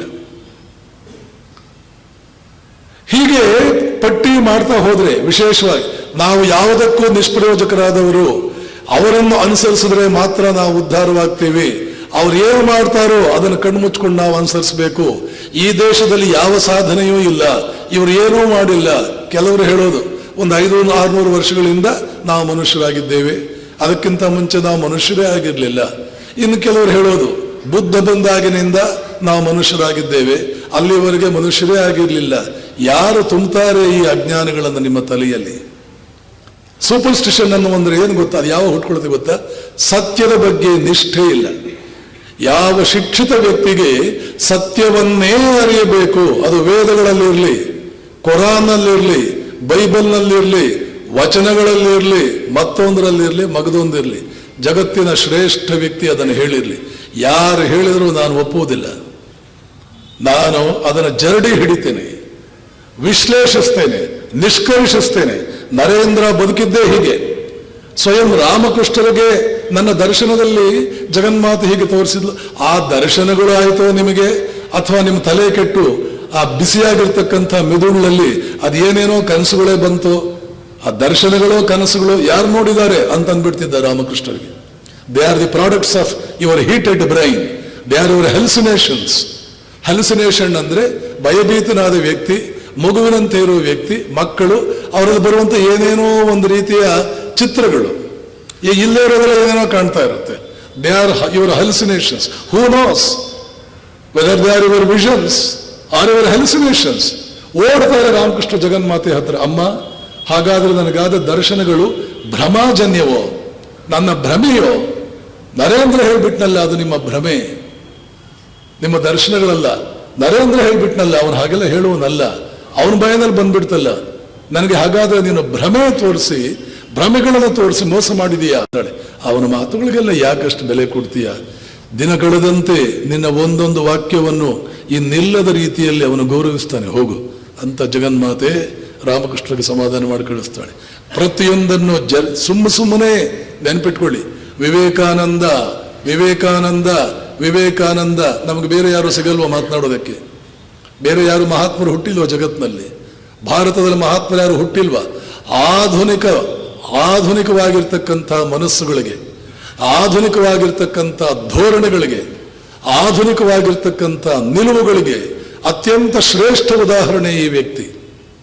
ಆ ಕಡೆ ಪಾಶ್ಚಾತ್ಯರನ್ನು, ಈ ಕಡೆ ಪೌರ್ವಾತ್ಯರನ್ನು ಲೀಲಾಜಾಲವಾಗಿ ಮಕ್ಕಳಾಟದಂತೆ ಅವರನ್ನೆಲ್ಲ ಗೆದ್ದು ಜಗತ್ತಿನ ಏಕೈಕ ವೀರನಾಗಿ ತನ್ನದೇ ಆದಂತಹ ನಿಲುವುಗಳನ್ನು, ತನ್ನದೇ ವಿಚಾರಗಳನ್ನು, ದೃಢವಾಗಿರ್ತಕ್ಕಂಥ ಸಿದ್ಧಾಂತಗಳನ್ನು ಒಂದು ಕಡೆಗೆ ಇಟ್ಟು ಇನ್ನು 1500 ವರ್ಷ ಪ್ರಪಂಚಕ್ಕೆ ಬೇಕಾಗಿರ್ತಕ್ಕಂಥ ಮಾರ್ಗದರ್ಶನವನ್ನು ನಾನು ನೀಡಿದ್ದೇನೆ. ಸ್ವಯಂ ರಾಮಕೃಷ್ಣರೇ ಹೇಳಿದ್ದುಂಟು, ಹೊಸ ಯುಗವನ್ನು ನಿರ್ಮಾಣ ಮಾಡಬೇಕಾಗಿದೆ, ಒಂದು ಹೊಸ ಯುಗವನ್ನೇ ನಾವು ನಿರ್ಮಾಣ ಮಾಡಬೇಕಾಗಿದೆ ನರೇನ್. ಆದ್ದರಿಂದ ನೀನು ಈ ಹುಡುಗರನ್ನೆಲ್ಲ ಮನೆಗೆ ಹೋಗೋದಕ್ಕೆ ಬಿಡಬೇಡ, ಅವನ್ನೆಲ್ಲ ಸೇರಿಸ್ಕೊಂಡು ಒಟ್ಟಿಗೆ ಒಂದು ಸಂಘವನ್ನು ಮಾಡು, ಸನ್ಯಾಸಿ ಸಂಘವನ್ನು ಮಾಡು. ಕೆಲವು ರೀತಿಯಲ್ಲಿ ಈ ವಿಚಾರಗಳನ್ನು ನರೇಂದ್ರನಿಗೆ ಹೇಳಿದ್ದರು. ಎಲ್ಲ ವಿಷಯಗಳನ್ನು ಏನು ಹೇಳಿರಲಿಲ್ಲ. ಇವರು ಯಾರನ್ನೂ ಮನೆಗೆ ಬಿಡಬೇಡ. ರಾಮಕೃಷ್ಣರ ಜಾತಕದಲ್ಲೇ ಆಗಿತ್ತು. ಒಂದು ಹೊಸ ಯುಗವನ್ನು ಪ್ರಾರಂಭ ಮಾಡ್ತಾನೆ ಈ ವ್ಯಕ್ತಿ, ದೇವಸ್ಥಾನದಲ್ಲಿ ನೆಲೆಸ್ತಾನೆ, ಅವತಾರ ಪುರುಷ ಅಂತ ಜಗತ್ತಿನಾದ್ಯಂತ ಪೂಜಿಸಲ್ಪಡ್ತಾನೆ. ರಾಮಕೃಷ್ಣರು ಹುಟ್ಟಿದಾಗ ಅವರ ತಂದೆ ಜಾತಕ ಬರೆಸ್ತಾರೆ. ಆ ಜಾತಕದಲ್ಲಿ ಇವತ್ತಿಗೂ ಸಿಗುತ್ತೆ, ರಾಮಕೃಷ್ಣ ಲೀಲಾ ಪ್ರಸಂಗ ಅನ್ನೋ ಪುಸ್ತಕದಲ್ಲಿ ಸಿಗುತ್ತೆ. ಜಾತಕದ ಒಂದೊಂದು ಮನೆಯನ್ನು ವಿಶ್ಲೇಷಿಸ್ತಾ ಜ್ಯೋತಿಷ್ಕಾರ ಹೇಳ್ತಾನೆ. ಅದರ ತರ ಸಂಪೂರ್ಣವಾಗಿ ಅದಕ್ಕೆ ತಕ್ಕಂತೆಯೇ ರಾಮಕೃಷ್ಣರ ಜೀವನ ನಡೆದುಕೊಂಡು ಹೋಗುತ್ತೆ. ಅದರಲ್ಲಿ ಒಂದು ಅಂಶ, ಹೊಸ ಯುಗವನ್ನು ಪ್ರಾರಂಭ ಮಾಡ್ತಾನೆ. ಇಲ್ಲಿಂದ ಆಚೆಗೆ ಒಂದು ಹೊಸ ಯುಗ ಪ್ರಾರಂಭವಾಗುತ್ತದೆ, ಹೊಸ ಜೀವನ ಪದ್ಧತಿ, ಒಂದು ಹೊಸ ಆಧ್ಯಾತ್ಮಿಕ ಸಂಸ್ಕೃತಿ ಪ್ರಾರಂಭವಾಗುತ್ತದೆ. ಹಳೆಯದು ಯಾವುದನ್ನೂ ಧ್ವಂಸಗೊಳಿಸಲ್ಲ, ಅದೆಲ್ಲವನ್ನೂ ಸಾಮರಸ್ಯಗೊಳಿಸಿ, ಪ್ರತಿಯೊಂದನ್ನೂ ಸಾಮರಸ್ಯಗೊಳಿಸಿ, ಪ್ರತಿಯೊಂದನ್ನೂ ಇರತಕ್ಕಂಥ ಒಳ್ಳೆಯ ಅಂಶಗಳನ್ನು ನೋಡಿ ಆ ಎಲ್ಲ ಒಳ್ಳೆಯ ಅಂಶಗಳನ್ನು ಸೇರಿಸಿ ತನ್ನದೇ ಆದ ಒಂದು ಮಹೋನ್ನತವಾದ ಒಂದು ಹೊಸ ಸಂಸ್ಕೃತಿಯನ್ನ ನಿರ್ಮಾಣ ಮಾಡ್ತಾನೆ. ಆದ್ದರಿಂದಲೇ ಸ್ವಾಮಿ ವಿವೇಕಾನಂದರು ಬೇಲೂರು ಮಠ, ಅಲ್ಲಿ ರಾಮಕೃಷ್ಣರ ಟೆಂಪಲ್ ಕಟ್ಟಿದ್ದಾರೆ, ದೇವಾಲಯವನ್ನು ಕಟ್ಟಿದ್ದಾರೆ. ಆ ದೇವಾಲಯದಲ್ಲಿ ಪ್ರಪಂಚದ ಎಲ್ಲಾ ಸಂಸ್ಕೃತಿಗಳ ಶ್ರೇಷ್ಠವಾದ ಅಂಶಗಳು ಸೇರಿ ಆ ದೇವಾಲಯ ನಿರ್ಮಾಣವಾಗಿದೆ. ಅಲ್ಲಿ ಇಸ್ಲಾಂಗೆ ಸಂಬಂಧಪಟ್ಟಂತ ಅಂಶ ಇದೆ, ಕ್ರಿಶ್ಚಿಯಾನಿಟಿಗೆ ಸಂಬಂಧಪಟ್ಟಂತ ಅಂಶ ಇದೆ, ಜೂಯಿಷ್ ರಿಲಿಜನ್ಗೆ ಸಂಬಂಧಪಟ್ಟಂತ ಅಂಶ ಇದೆ, ಗ್ರೀಕರ ಕಲಾಕೃತಿಗಳಿಗೆ ಸಂಬಂಧಪಟ್ಟಂತ ಬಹಳ ಸೂಕ್ಷ್ಮವಾದ ಅಂಶಗಳೆಲ್ಲ ಇವೆ. ಹಾಗೆಯೇ Gandhar style of architecture, sculpture, ಅದಕ್ಕೆ ಸಂಬಂಧಪಟ್ಟಂತ ವಿಚಾರಗಳೆಲ್ಲ ಇದೆ. ಬೌದ್ಧರು ಯಾವ ಉನ್ನತವಾದ ವಿಚಾರಗಳನ್ನು ಬೆಳೆಸಿದ್ರು ಅದಕ್ಕೆ ಸಂಬಂಧಪಟ್ಟಂತಹ ಆಕೃತಿಗಳು ಮತ್ತು ಸಂಕೇತಗಳು ಅದೆಲ್ಲವನ್ನು ಸೇರಿ ಆ ದೇವಾಲಯವನ್ನು ಕಟ್ಟಲಾಗಿದೆ. ನೀವು ಆ ದೇವಾಲಯವನ್ನು ನೋಡಿದರೆ, ರಾಮಕೃಷ್ಣರ ದೇವಾಲಯವನ್ನು ನೋಡಿದರೆ, ಇದು ದೇವಾಲಯವೋ, ಇದು ಚರ್ಚೋ, ಇದೊಂದು ಮಸೀದಿಯೋ ಅಂತ ಒಂದು ಕ್ಷಣ ನಿಮಗೆ ಅನ್ನಿಸದಿರೋದು. ಎಲ್ಲವನ್ನೂ ಒಳಗೊಂಡಂತಹ ರಾಮಕೃಷ್ಣ ಪಂಥವೇ ಹಾಗೆ, ಅಥವಾ ರಾಮಕೃಷ್ಣರ ಒಂದು ಹೊಸ ಯುಗ ಪ್ರಾರಂಭ ಮಾಡಬೇಕು ಅಂತ ಹೇಳಿದ್ರಲ್ಲ, ಆ ಯುಗ ಧರ್ಮವೇ ಹಾಗೆ. ಜಗತ್ತನ್ನೇ ಗೆದ್ದ ಮಹಾನ್ ಸಂಸ್ಕೃತಿಗಳು 3: ಗ್ರೀಕ್ ಸಂಸ್ಕೃತಿ, ರೋಮನ್ ಸಂಸ್ಕೃತಿ ಮತ್ತು ಆರ್ಯ ಸಂಸ್ಕೃತಿ. ಸ್ವಾಮೀಜಿ ಹೇಳ್ತಿದ್ರು, I want to create a new order of things. Vishnu ಸಹಸ್ರನಾಮದಲ್ಲಿ ಅದನ್ನು ಹೇಳ್ತಾರೆ. ವಿಷ್ಣು ಬರುವುದು ಯಾಕೆ? ಹೊಸ ಹೊಸ ಯುಗಗಳನ್ನು ನಿರ್ಮಾಣ ಮಾಡುವುದಕ್ಕೆ. ಯುಗಾಧಿಕೃತ್ ಯುಗಾವರ್ತಃ ನೈಕಮಾಯ ಮಹಾಶನಃ ಅದೃಶ್ಯ ವ್ಯಕ್ತರೂಪ ಸಹಸ್ರಜಿತ್ ಅನಂತಜಿತ್. ವಿಷ್ಣು ಸಹಸ್ರನಾಮದಲ್ಲಿ ಬರುವಂತಹ ಒಂದು ಶ್ಲೋಕ. ಯುಗಾಧಿಕೃತ್ ಯುಗಾವರ್ತೋ ನೈಕಮಾಯೋ ಮಹಾಶನಃ ಅದೃಶ್ಯೋ ವ್ಯಕ್ತರೂಪಶ್ಚ ಸಹಸ್ರಜಿತ್ ಅನಂತಜಿತ್. ಅದರರ್ಥ ಇದೆ, ಹೊಸ ಹೊಸ ಯುಗಗಳನ್ನು ನಿರ್ಮಾಣ ಮಾಡ್ತಾನೆ, ಬರ್ತಾನೆ ಒಂದು ಹೊಸ ಯುಗವನ್ನು ನಿರ್ಮಾಣ ಮಾಡ್ತಾನೆ. ವಿವೇಕಾನಂದರಿಗೆ ಮಾತ್ರ ಇದೆಲ್ಲ ಹೇಳಿದ್ರು ರಾಮಕೃಷ್ಣರು. ಆದ್ದರಿಂದ ಸ್ವಾಮೀಜಿ ಹೇಳ್ತಾರೆ, I want to create a new order of things. ಅದು ಹೇಗಿರುತ್ತದೆ? We want the Greek civilization, minus its sensuality. We want Roman civilization minus its brutality. We want Hindu civilization minus its impracticality. Greek ನಾಗರಿಕತೆ ಬೇಕು, ಆದರೆ ಅವರ ವಿಪರೀತ ಭೋಗಿಗಳು. ಆ ಭೋಗವನ್ನು ಕಿತ್ತು ಬಿಸಾಕಬೇಕು, ಮಿಕ್ಕಿದ್ದೆಲ್ಲ ಏನಿದೆಯಲ್ಲ ಅದನ್ನು ತಗೋಬೇಕು. ರೋಮನ್ ಸಂಸ್ಕೃತಿ, ರೋಮನ್ ನಾಗರಿಕತೆ ಬೇಕು, ಅವರ ಕ್ರೌರ್ಯ ಅದನ್ನು ತೆಗೆದುಹಾಕಬೇಕು. ಅದ್ಭುತವಾದ ಅವರ ಆರ್ಗನೈಸಿಂಗ್ ಪವರ್, ಸಂಘಟನಾ ಸಾಮರ್ಥ್ಯ ರೋಮನ್ನರದು, ಅದನ್ನು ತಗೋಬೇಕು. ಗ್ರೀಕರಿಂದ ಕಲೆ, ಸಂಗೀತ ಮತ್ತು ತತ್ವಶಾಸ್ತ್ರ, ಇನ್ನಿಲ್ಲದ ಉತ್ಸಾಹ, ಜೀವನೋತ್ಸಾಹ ಇವೆಲ್ಲವನ್ನು ಕೂಡ ಗ್ರೀಕರಿಂದ ತಗೋಬೇಕು. ಮತ್ತು ಹಿಂದೂಗಳಿಂದ ನಾವೇನು ತಗೋಬೇಕು? ಅವರ ಧರ್ಮ, ಅವರ ಸಂಸ್ಕೃತಿ ಎಲ್ಲ ತಗೋಬೇಕು. ಆದರೆ ಉನ್ನತವಾದ ವಿಚಾರಗಳನ್ನು ಪ್ರತಿನಿತ್ಯದ ಜೀವನದಲ್ಲಿ ಅಳವಡಿಸಿಕೊಳ್ಳೋದ್ರಲ್ಲಿ ಅವರು ಇನ್ನೂ ದುರ್ಬಲರು. ಅದ್ಭುತವಾದ ವಿಚಾರಗಳಿದೆ, ಅದನ್ನು ಅನುಷ್ಠಾನಕ್ಕೆ ತರುವುದನ್ನು ಅವರಿನ್ನೂ ಕಲ್ತ್ಕೊಳ್ಬೇಕಾಗಿದೆ. ಎಷ್ಟೋ ಜನ ಸನಾತನ ಧರ್ಮವನ್ನು ಬೈತಿದ್ರು. ಭಾರತದ ಸಮಾಜದಲ್ಲಿರ್ತಕ್ಕಂಥ ದೋಷಗಳನ್ನು ನೋಡಿ ಅದರ ಧರ್ಮದ ದೋಷಗಳು ಅಂತ ತಪ್ಪು ಅರ್ಥ ಮಾಡಿಕೊಂಡವರು ಒಬ್ಬರಲ್ಲ, ಇಬ್ಬರಲ್ಲ. ಯಾರು ತಪ್ಪರ್ಥ ಮಾಡಿಕೊಂಡ್ರು? ಬುದ್ಧನಿಂದ ಹಿಡಿದು ರಾಮಮೋಹನ್ ರಾಯ್ ಅವರಿಗೆ ಈ ರೀತಿ ತಪ್ಪರ್ಥ ಮಾಡಿಕೊಂಡವರು. ವಿಶ್ಲೇಷಣೆ ಮಾಡೋಣ. ಭಗವಾನ್ ಬುದ್ಧನನ್ನ ವಿವೇಕಾನಂದರು ಗೌರವಿಸಿದಷ್ಟು ಈ ಪ್ರಪಂಚದಲ್ಲಿ ಯಾರೂ ಗೌರವಿಸಿಲ್ಲ. ನನ್ನ ಆದರ್ಶ, ಬುದ್ಧನ ಸೇವಕನ ಸೇವಕ ನಾನು. I am A servant of the servants of lord Buddha, ಹೀಗೆಲ್ಲ ಹೇಳಿದ್ದಾರೆ. ಆದರೆ ಬುದ್ಧನ ಚಿಂತನೆ, ಬುದ್ಧನ ಉಪದೇಶ ಒಪ್ಪಿಗೆ ಆಗಲಿಲ್ಲ ವಿವೇಕಾನಂದರಿಗೆ. ಕಾರಣ ಇಷ್ಟೇ, ಆ ಕಾಲದಲ್ಲಿ ಅವನು ಒಂದು ಸೀಮಿತ ಉದ್ದೇಶವನ್ನ ಈಡೇರಿಸ್ಕೊಳ್ಳೋದಕ್ಕೆ ಮಾತ್ರವೇ ಒಂದು ಸೀಮಿತವಾದ ರೀತಿಯಲ್ಲಿ ಉಪದೇಶವನ್ನು ಕೊಟ್ಟ, ಸರಳವಾಗಿ ಕೊಟ್ಟ. ಹೇಳಬೇಕಾದ ಎಷ್ಟೋ ಅಂಶಗಳನ್ನು ಹೇಳಲಿಲ್ಲ, ಕೆಲವು ರಹಸ್ಯಗಳನ್ನು ಹಾಗೆ ಇಟ್ಟ. ಉದಾಹರಣೆ ಕೊಡ್ತೇನೆ, ಇವೆಲ್ಲ ಸುಮ್ಮನೆ ಯಾರು ಹೇಳಲಿಲ್ಲ, ಉದಾಹರಣೆಗಳೇ ಇವೆ. ಬಹುಶಃ ಆನಂದ, ಅವನ ಅತ್ಯಂತ ಪ್ರೀತಿಪಾತ್ರ ಶಿಷ್ಯ ಆನಂದ ಕೇಳಿದ ಅವನನ್ನೊಂದ್ಸಲ, ಭಗವಾನ್ ಆತ್ಮ ಇದೆಯೇ? ಬುದ್ಧ ಹೇಳ್ತಾನೆ, ಆತ್ಮ ಇದೆ ಅಂತ ನಾನು ಹೇಳಿದ್ದೇನೆ. ಭಗವಾನ್, ಹಾಗಾದ್ರೆ ಆತ್ಮ ಇಲ್ಲವೇ? ಬುದ್ಧ ಹೇಳ್ತಾನೆ, ಆತ್ಮ ಇಲ್ಲ ಅಂತ ನಾನು ಹೇಳಿದ್ದೇನೆಯೇ? ಇಷ್ಟೇ, ಅಲ್ಲಿಗೆ ಆತ್ಮನ ಬಗ್ಗೆ ಚರ್ಚೆ ಮುಗೀತು. ಹಾಗಾದ್ರೆ ನಿಷ್ಕರ್ಷ ಏನು? ನೆನಪಿಟ್ಕೊಳ್ಳಿ, ಯಾವುದೇ ಆಧ್ಯಾತ್ಮಿಕ ಚಿಂತನೆಯಲ್ಲಿ ಯಾವ ಧರ್ಮಕ್ಕೆ ಸಂಬಂಧಪಟ್ಟಿದ್ದಾದರೂ ಆಗಲಿ, ಇಲ್ಲಿವರೆಗೆ ಬಂದಿರೋ ಧರ್ಮಕ್ಕೆ ಸಂಬಂಧಪಟ್ಟಂತಹ ಧರ್ಮಗಳಲ್ಲಾಗಲಿ, ಇನ್ನು ಮುಂದೆ ಬರುವ ಧಾರ್ಮಿಕ ಚಿಂತನೆಗಳಲ್ಲಾಗಲಿ, ಆ ಎಲ್ಲ ಚಿಂತನೆಗಳಲ್ಲೂ ಮೊಟ್ಟ ಮೊದಲ ಪ್ರಶ್ನೆ, ಮೊಟ್ಟ ಮೊದಲ ಉತ್ತರ, ಮೊಟ್ಟ ಮೊದಲ ಜ್ಞಾನ ನಮಗಿರಬೇಕಾದ್ದು ಆತ್ಮನ ಬಗ್ಗೆ. ಅತ್ಯಂತ ಮೂಲಭೂತವಾದ ಜ್ಞಾನ. ಈ ಮೂಲಭೂತವಾದ ಜ್ಞಾನವೇ ಒಗಟಾಗಿ ಉಳಿದು ಬಿಡ್ತು ಬೌದ್ಧ ಧರ್ಮದಲ್ಲಿ. ಬುದ್ಧ ಉದ್ದೇಶವಿಲ್ಲದೆ ಮಾಡಲಿಲ್ಲ ಅದನ್ನ. ಆದರೆ ಅದನ್ನ ವಿವರಣಾತ್ಮಕವಾಗಿ ಹೇಳಲಿಲ್ಲ. ಪರಿಣಾಮವೇನಾಯಿತು? ಸಿಕ್ಕಿದವರು ಸಿಕ್ಕಿದ್ದನ್ನು ಊಹೆ ಮಾಡಿಕೊಂಡು ಬುದ್ಧ ತೀರಿಕೊಂಡ 200 ವರ್ಷಗಳಲ್ಲಿ 80 ಶಾಖೆಗಳಾಗಿ ಒಡೆಯಿತು ಅದು. ಇಲ್ಲ, ಭಗವಾನ್ ಹಾಗೆ ಹೇಳಲಿಲ್ಲ, ಭಗವಾನ್ ಹೇಳಿದ್ದು ಹೀಗೆ. ಇಲ್ಲ, ಭಗವಾನ್ ಹಾಗೆ ಹೇಳಲಿಲ್ಲ, ಭಗವಾನ್ ಹೇಳಿದ್ದು ಹೀಗೆ. ಪ್ರಧಾನವಾಗಿ ಮಹಾಯಾನ ಮತ್ತು ಹೀನಯಾನ, ಮಾಧ್ಯಂದಿನ, ಇದು ಏನೇನೋ ಬರುತ್ತೆ, ಏನೇನೋ ಬರುತ್ತೆ. ಇದೆಲ್ಲ ಡೀಟೇಲ್ ಆಗಿ ಓದುವುದಕ್ಕೆ ಬೌದ್ಧ ಧರ್ಮದ ಇತಿಹಾಸ, ಅದು ಚೆನ್ನಾಗಿ ಬೆಳೆದ ರೀತಿ, ಎಲ್ಲಿಂದ ಎಲ್ಲಿಗೆ ಬೆಳೆದಿದ್ದು, ಜಗತ್ತಿನಲ್ಲಿ ಆವತ್ತಿನ ನಾಗರಿಕ ಪ್ರಪಂಚವನ್ನ, ನಾಗರಿಕ ಜಗತ್ತನ್ನ ಸಂಪೂರ್ಣವಾಗಿ ಆಕ್ರಮಿಸಿಕೊಂಡಿತ್ತು. ಈಜಿಪ್ಟಿಂದ ಹಿಡಿದು ಜಪಾನ್ವರೆಗೆ ಬೌದ್ಧ ಧರ್ಮ ಹರಡಿತ್ತು. ಈಜಿಪ್ಟಿಂದ ಹಿಡಿದು ಜಪಾನ್ವರೆಗೆ ಆವತ್ತಿನ ನಾಗರಿಕ ಪ್ರಪಂಚ ಇಷ್ಟೇ. ಬೇರೆ ಎಲ್ಲ ಅನಾಗರಿಕರು, ಅವ್ರು ತಿನ್ನೋದಕ್ಕೆ ಗತಿ ಇಲ್ಲ, ಸ್ನಾನ ಮಾಡೋದು ಗೊತ್ತಿಲ್ಲ, ಮೈ ಮೇಲೆ ಬಟ್ಟೆ ಹಾಕ್ಕೊಂಡಿಲ್ಲ. ಅಂಥವ್ರಿಗೆಲ್ಲ ಧರ್ಮ ಯಾವುದು? ಏನು ಪ್ರಯೋಜನ? ಅಂಥವ್ರಿಗೆಲ್ಲ ಏನು ಹೇಳಬೇಕು? ಆವತ್ತಿನ ನಾಗರಿಕ ಪ್ರಪಂಚವನ್ನೇ ವ್ಯಾಪಿಸಿರ್ತಕ್ಕಂಥ ಬೌದ್ಧ ಧರ್ಮ ಯಾವಾಗ ಇಸ್ಲಾಂ ಉದಯವಾಯಿತು, ಆ ಇಸ್ಲಾಂ ಧರ್ಮ ಇಡೀ ಬೌದ್ಧ ಧರ್ಮವನ್ನು ಕೇವಲ 100 ವರ್ಷಗಳ ನುಂಗಾಕ್ಬಿಡ್ತು. ಇವತ್ತು ಇಸ್ಲಾಂ ಧರ್ಮ ಎಲ್ಲೆಲ್ಲಿ ಹರಡಿದೆ? ಯಾವ ಯಾವ ದೇಶಗಳು ಬೌದ್ಧ ದೇಶಗಳಾಗಿದ್ದವೋ ಅಲ್ಲೇ ಇವತ್ತು ಇಸ್ಲಾಂ ಇರೋದು. ಬೌದ್ಧ ದೇಶಗಳು ಈಜಿಪ್ಟಿನಿಂದ ಹಿಡಿದು ಜಪಾನ್ವರೆಗೆ ಯಾವ ಯಾವ ದೇಶ, ಇರಾನ್, ಇವತ್ತಿನ ಇರಾನ್, ಇವತ್ತಿನ ಇರಾಕ್, ಇವತ್ತಿನ ರಷ್ಯಾದ ಕೆಲವು ಭಾಗಗಳು, ಆಫ್ಘಾನಿಸ್ತಾನ, ಎಂಥ ಬುದ್ಧನ ಮೂರ್ತಿಗಳಿದ್ವು ಆಫ್ಘಾನಿಸ್ತಾನದಲ್ಲಿ, ಕಾಬೂಲ್ ಸುತ್ತಮುತ್ತ, ಗಾಂಧಾರ್, ಕಂದಹಾರ್ ಅಂತ ಇವತ್ತು ನೀವೇನು ಕರಿತೀರಿ, ಅದು ಗಾಂಧಾರ್. ಗಾಂಧಾರ ಶಿಲ್ಪಕಲೆ ಬೌದ್ಧ ಧರ್ಮದ ಮಹಾನ್ ಪ್ರಮುಖ ಕೇಂದ್ರಗಳಲ್ಲಿ ಒಂದು ಗಾಂಧಾರ್, ಇನ್ನೊಂದು ಪಾಕಿಸ್ತಾನದಲ್ಲಿರ್ತಕ್ಕಂಥ ಮುಲ್ತಾನ್. ಆಗಿನ ಕಾಲದಲ್ಲಿ ನಿಜವಾದ ಅದರ ಹೆಸರು ಮೂಲಸ್ಥಾನ್. ಮೂಲಸ್ಥಾನ್ ಹೋಗಿ ಅದು ಮುಲ್ತಾನ್. ಮುಲ್ತಾನ್ ಮತ್ತು ಕಂದಹಾರ್, ಗಾಂಧಾರ್ ಪ್ರಮುಖವಾಗಿರ್ತಕ್ಕಂಥ ಬೌದ್ಧ ಧರ್ಮದ ಕೇಂದ್ರಗಳು. ಇವತ್ತು ಏನಾಗಿವೆ ಅವು? ಎಲ್ಲಿ ಹೋಗಿವೆ ಅವು? ಯಾಕೆ ಹೀಗಾಯಿತು?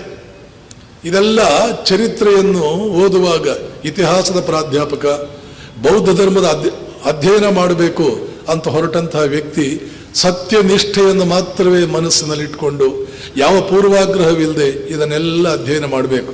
ಹಲವಾರು ಕಾರಣಗಳಿವೆ. ಬೌದ್ಧ ಧರ್ಮ ನಶಿಸಿದ್ದುದರಿಂದ ಈ ಜಗತ್ತಿಗೆ ದೊಡ್ಡ ನಷ್ಟವಾಗಿದೆ. ಸಾಮಾನ್ಯವಾದ ನಷ್ಟ ಅಲ್ಲ, ಅದು ಬಹಳ ದೊಡ್ಡ ನಷ್ಟವಾಗಿದೆ. ಅವರು ಮಾಡಿದಂಥ ಇನ್ನೊಂದು ತಪ್ಪು, ವೇದಗಳನ್ನು ವಿರೋಧಿಸುವುದಕ್ಕೆ ಹೊರಟಿತ್ತು. ವೇದಗಳನ್ನು ವಿರೋಧಿಸಿತ್ತು. ಯಾವ ಧರ್ಮ ಅದು ಎಷ್ಟೇ ಪ್ರಬಲವಾಗಿರಲಿ, ಎಷ್ಟೇ ಜನರಿಂದ ಗೃಹೀತವಾಗಿರಲಿ, ಸ್ವೀಕರಿಸಲ್ಪಟ್ಟಿರಲಿ, ಭಾರತೀಯ ನೆಲದ ಮೇಲೆ ವೇದ ವಿರೋಧವನ್ನೇನಾದರೂ ಅದು ಅಳವಡಿಸಿಕೊಂಡ್ರೆ ಅದು ಉಳಿಯೋದಿಲ್ಲ, ಅದು ಸಾಯುವುದೇ ಖಚಿತ. ಅಶೋಕನಿಗಿಂತ ರಾಜನೇ, ಬೌದ್ಧ ಧರ್ಮಕ್ಕಿಂತ ಧರ್ಮವೇ. ಲಕ್ಷಾಂತರದ ಭಿಕ್ಷುಗಳು, ಧರ್ಮ ಪ್ರಚಾರಕರು, ಒಬ್ಬರಿಬ್ಬರಲ್ಲ, ಲಕ್ಷಾಂತರ ಜನ. ಇಡೀ ಬಿಹಾರದಲ್ಲಿ ಭಿಕ್ಷುಗಳನ್ನು ಬಿಟ್ಟು ಬೇರೆ ಯಾರೂ ಇರ್ತಿರ್ಲಿಲ್ಲ. ಬೌದ್ಧ ಭಿಕ್ಷುಗಳೇ ಇಡೀ ಬಿಹಾರ ತುಂಬ. ಎಷ್ಟು ಲಕ್ಷಗಳಿದ್ರು ಯಾರಿಗೂ ಗೊತ್ತು. ಬಿಹಾರದ ನಿಜವಾದ ಹೆಸರು ವಿಹಾರ. ವಿಹಾರ ಅಂದ್ರೆ ಬೌದ್ಧ ಸನ್ಯಾಸಿಗಳ ಆಶ್ರಮ. ಬೌದ್ಧ ಸನ್ಯಾಸಿಗಳು ನೆಲೆಸುವ ಜಾಗವನ್ನು ವಿಹಾರ ಅಂತ ಕರೀತಾರೆ. ಭಿಕ್ಷು ಮತ್ತು ವಿಹಾರ. ವಕಾರ ಬಕಾರವಾಗುತ್ತೆ ಬಂಗಾಳದಲ್ಲಿ. ಎಲ್ಲ ವಕಾರಗಳು ಬಂಗಾಳಿ ಭಾಷೆಯಲ್ಲಿ ಬಕಾರ ಆಗುತ್ತೆ. ಆದ್ದರಿಂದ ಬಿಹಾರ ಆಯಿತು. ಎಂಥ ಸೈನ್ಯ, ಸನ್ಯಾಸಿಗಳ ಸೈನ್ಯ ಪ್ರಪಂಚವನ್ನೇ ಆಕ್ರಮಿಸಿಕೊಂಡಿತ್ತು. ಆದರೆ ಇನ್ನೊಂದು ಧರ್ಮ ಹುಟ್ಟಿದಾಗ ಒಂದು 100 ವರ್ಷದಲ್ಲಿ ಈ ಎಲ್ಲ ದೇಶಗಳು ಬಲಿಪಶುವಾಯಿತಲ್ಲ. ಅಂತಹ ದೌರ್ಬಲ್ಯ ಏನಿತ್ತು ಬೌದ್ಧ ಧರ್ಮದಲ್ಲಿ. ಯಾಕೆ ಹಾಗಾಯಿತು?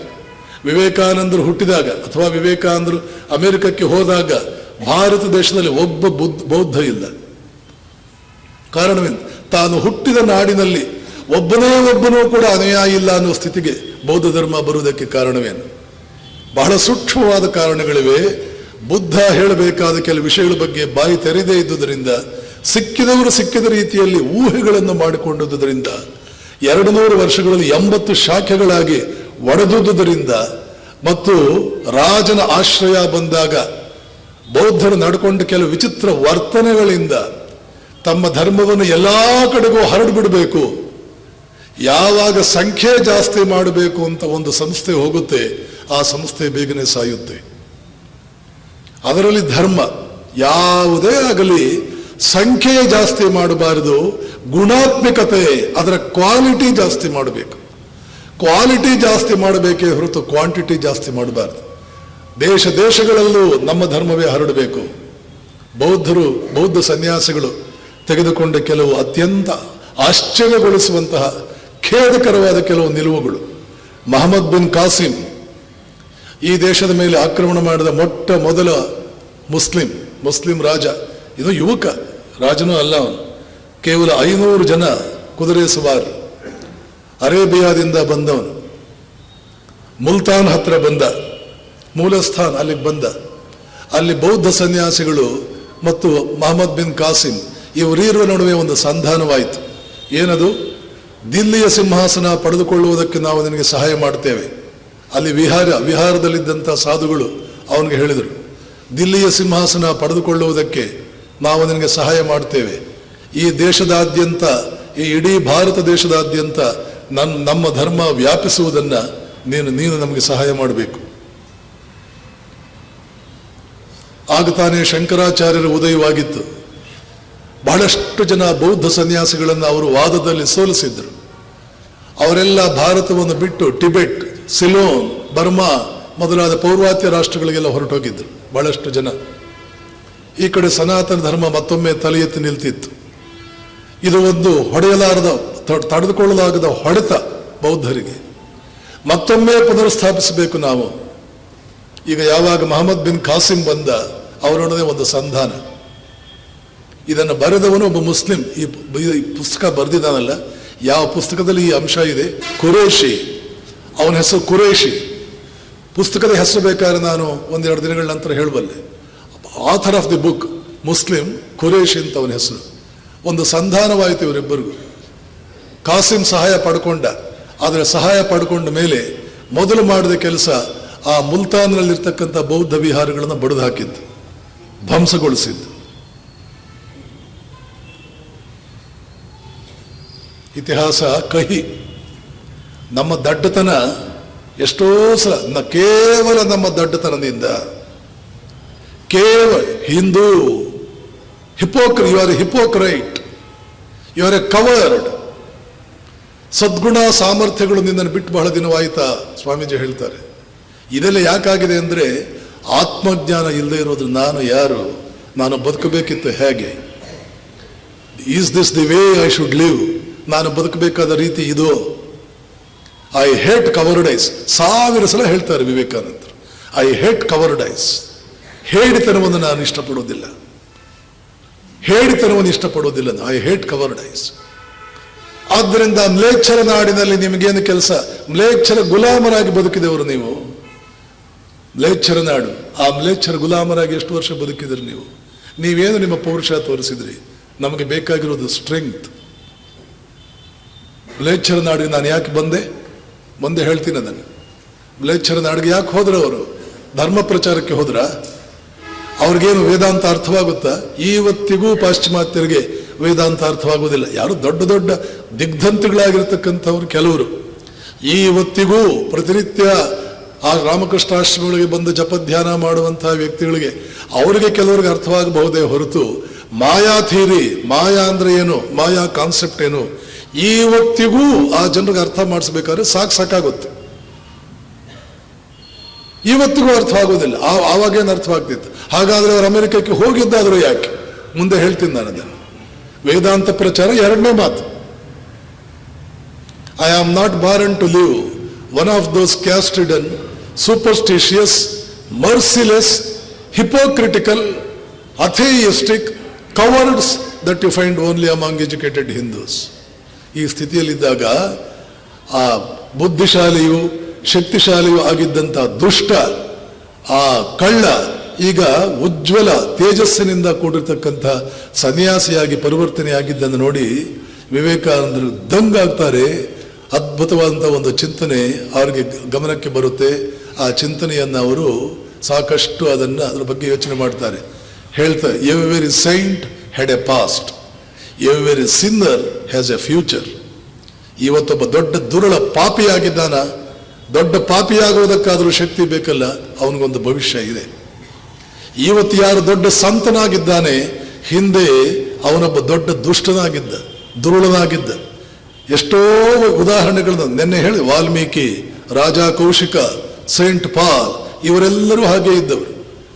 ಆದ್ದರಿಂದ ಸ್ವಾಮೀಜಿಗೆ ಇಂಡಿಯಾಗೆ ಬೇಕಾಗಿದ್ದಂತಹ ಬಹಳ ಬಹಳ ಅವಶ್ಯಕವಾದಂತಹ ಉಪದೇಶ ಯಾವುದು ಅಂತ ಅವ್ರಿಗನ್ಸಿದ್ದು, what we want is strength, strength, strength, every time strength. What we want is strength ಅಂತ ಹೇಳಿ ಸುಮ್ಮನೆ ಕೂಡ್ಲಿಲ್ಲ ಅವರು. ಹಾಗೆ ಕೂತ್ರೆ ಅದರ ವಿಷಯ ಬೇರೆ. ಒತ್ತು ಕೊಟ್ಟು ಕೊಟ್ಟು ಕೊಟ್ಟು ಕೊಟ್ಟು ಒತ್ತು ಕೊಟ್ಟು ಕೊಟ್ಟು ಒತ್ತು ಕೊಟ್ಟು, what we want is strength, strength, strength, every time is strength, every time strength. ಈ ಸ್ಟ್ರೆಂಗ್ತ್ ಅನ್ನು ಪಡೆದುಕೊಳ್ಳೋದು ಎಲ್ಲಿ? ಈ ಶಕ್ತಿಯನ್ನು ಪಡೆದುಕೊಳ್ಳೋ. And Upanishads are a great mine of strength. I have never quoted anything but Upanishads. Vivekananda ಹೇಳ್ತಾರೆ, ಉಪನಿಷತ್ ಸತ್ಯಗಳನ್ನು ಬಿಟ್ಟು ಇನ್ನು ಯಾವ ಸತ್ಯಗಳನ್ನು ನಾನು ಉಪದೇಶ ಮಾಡಲಿಲ್ಲ, ಬೋಧನೆ ಮಾಡಲೇ ಇಲ್ಲ. I have never quoted anything but Upanishads. ಯಾಕೆ? Upanishads are a great mine of strength. ಶಕ್ತಿಯ ಗಣಿಗಳು ಅವು, ಶಕ್ತಿಯ ಗಣಿಗಳು. There lies strength enough to invigorate the whole world.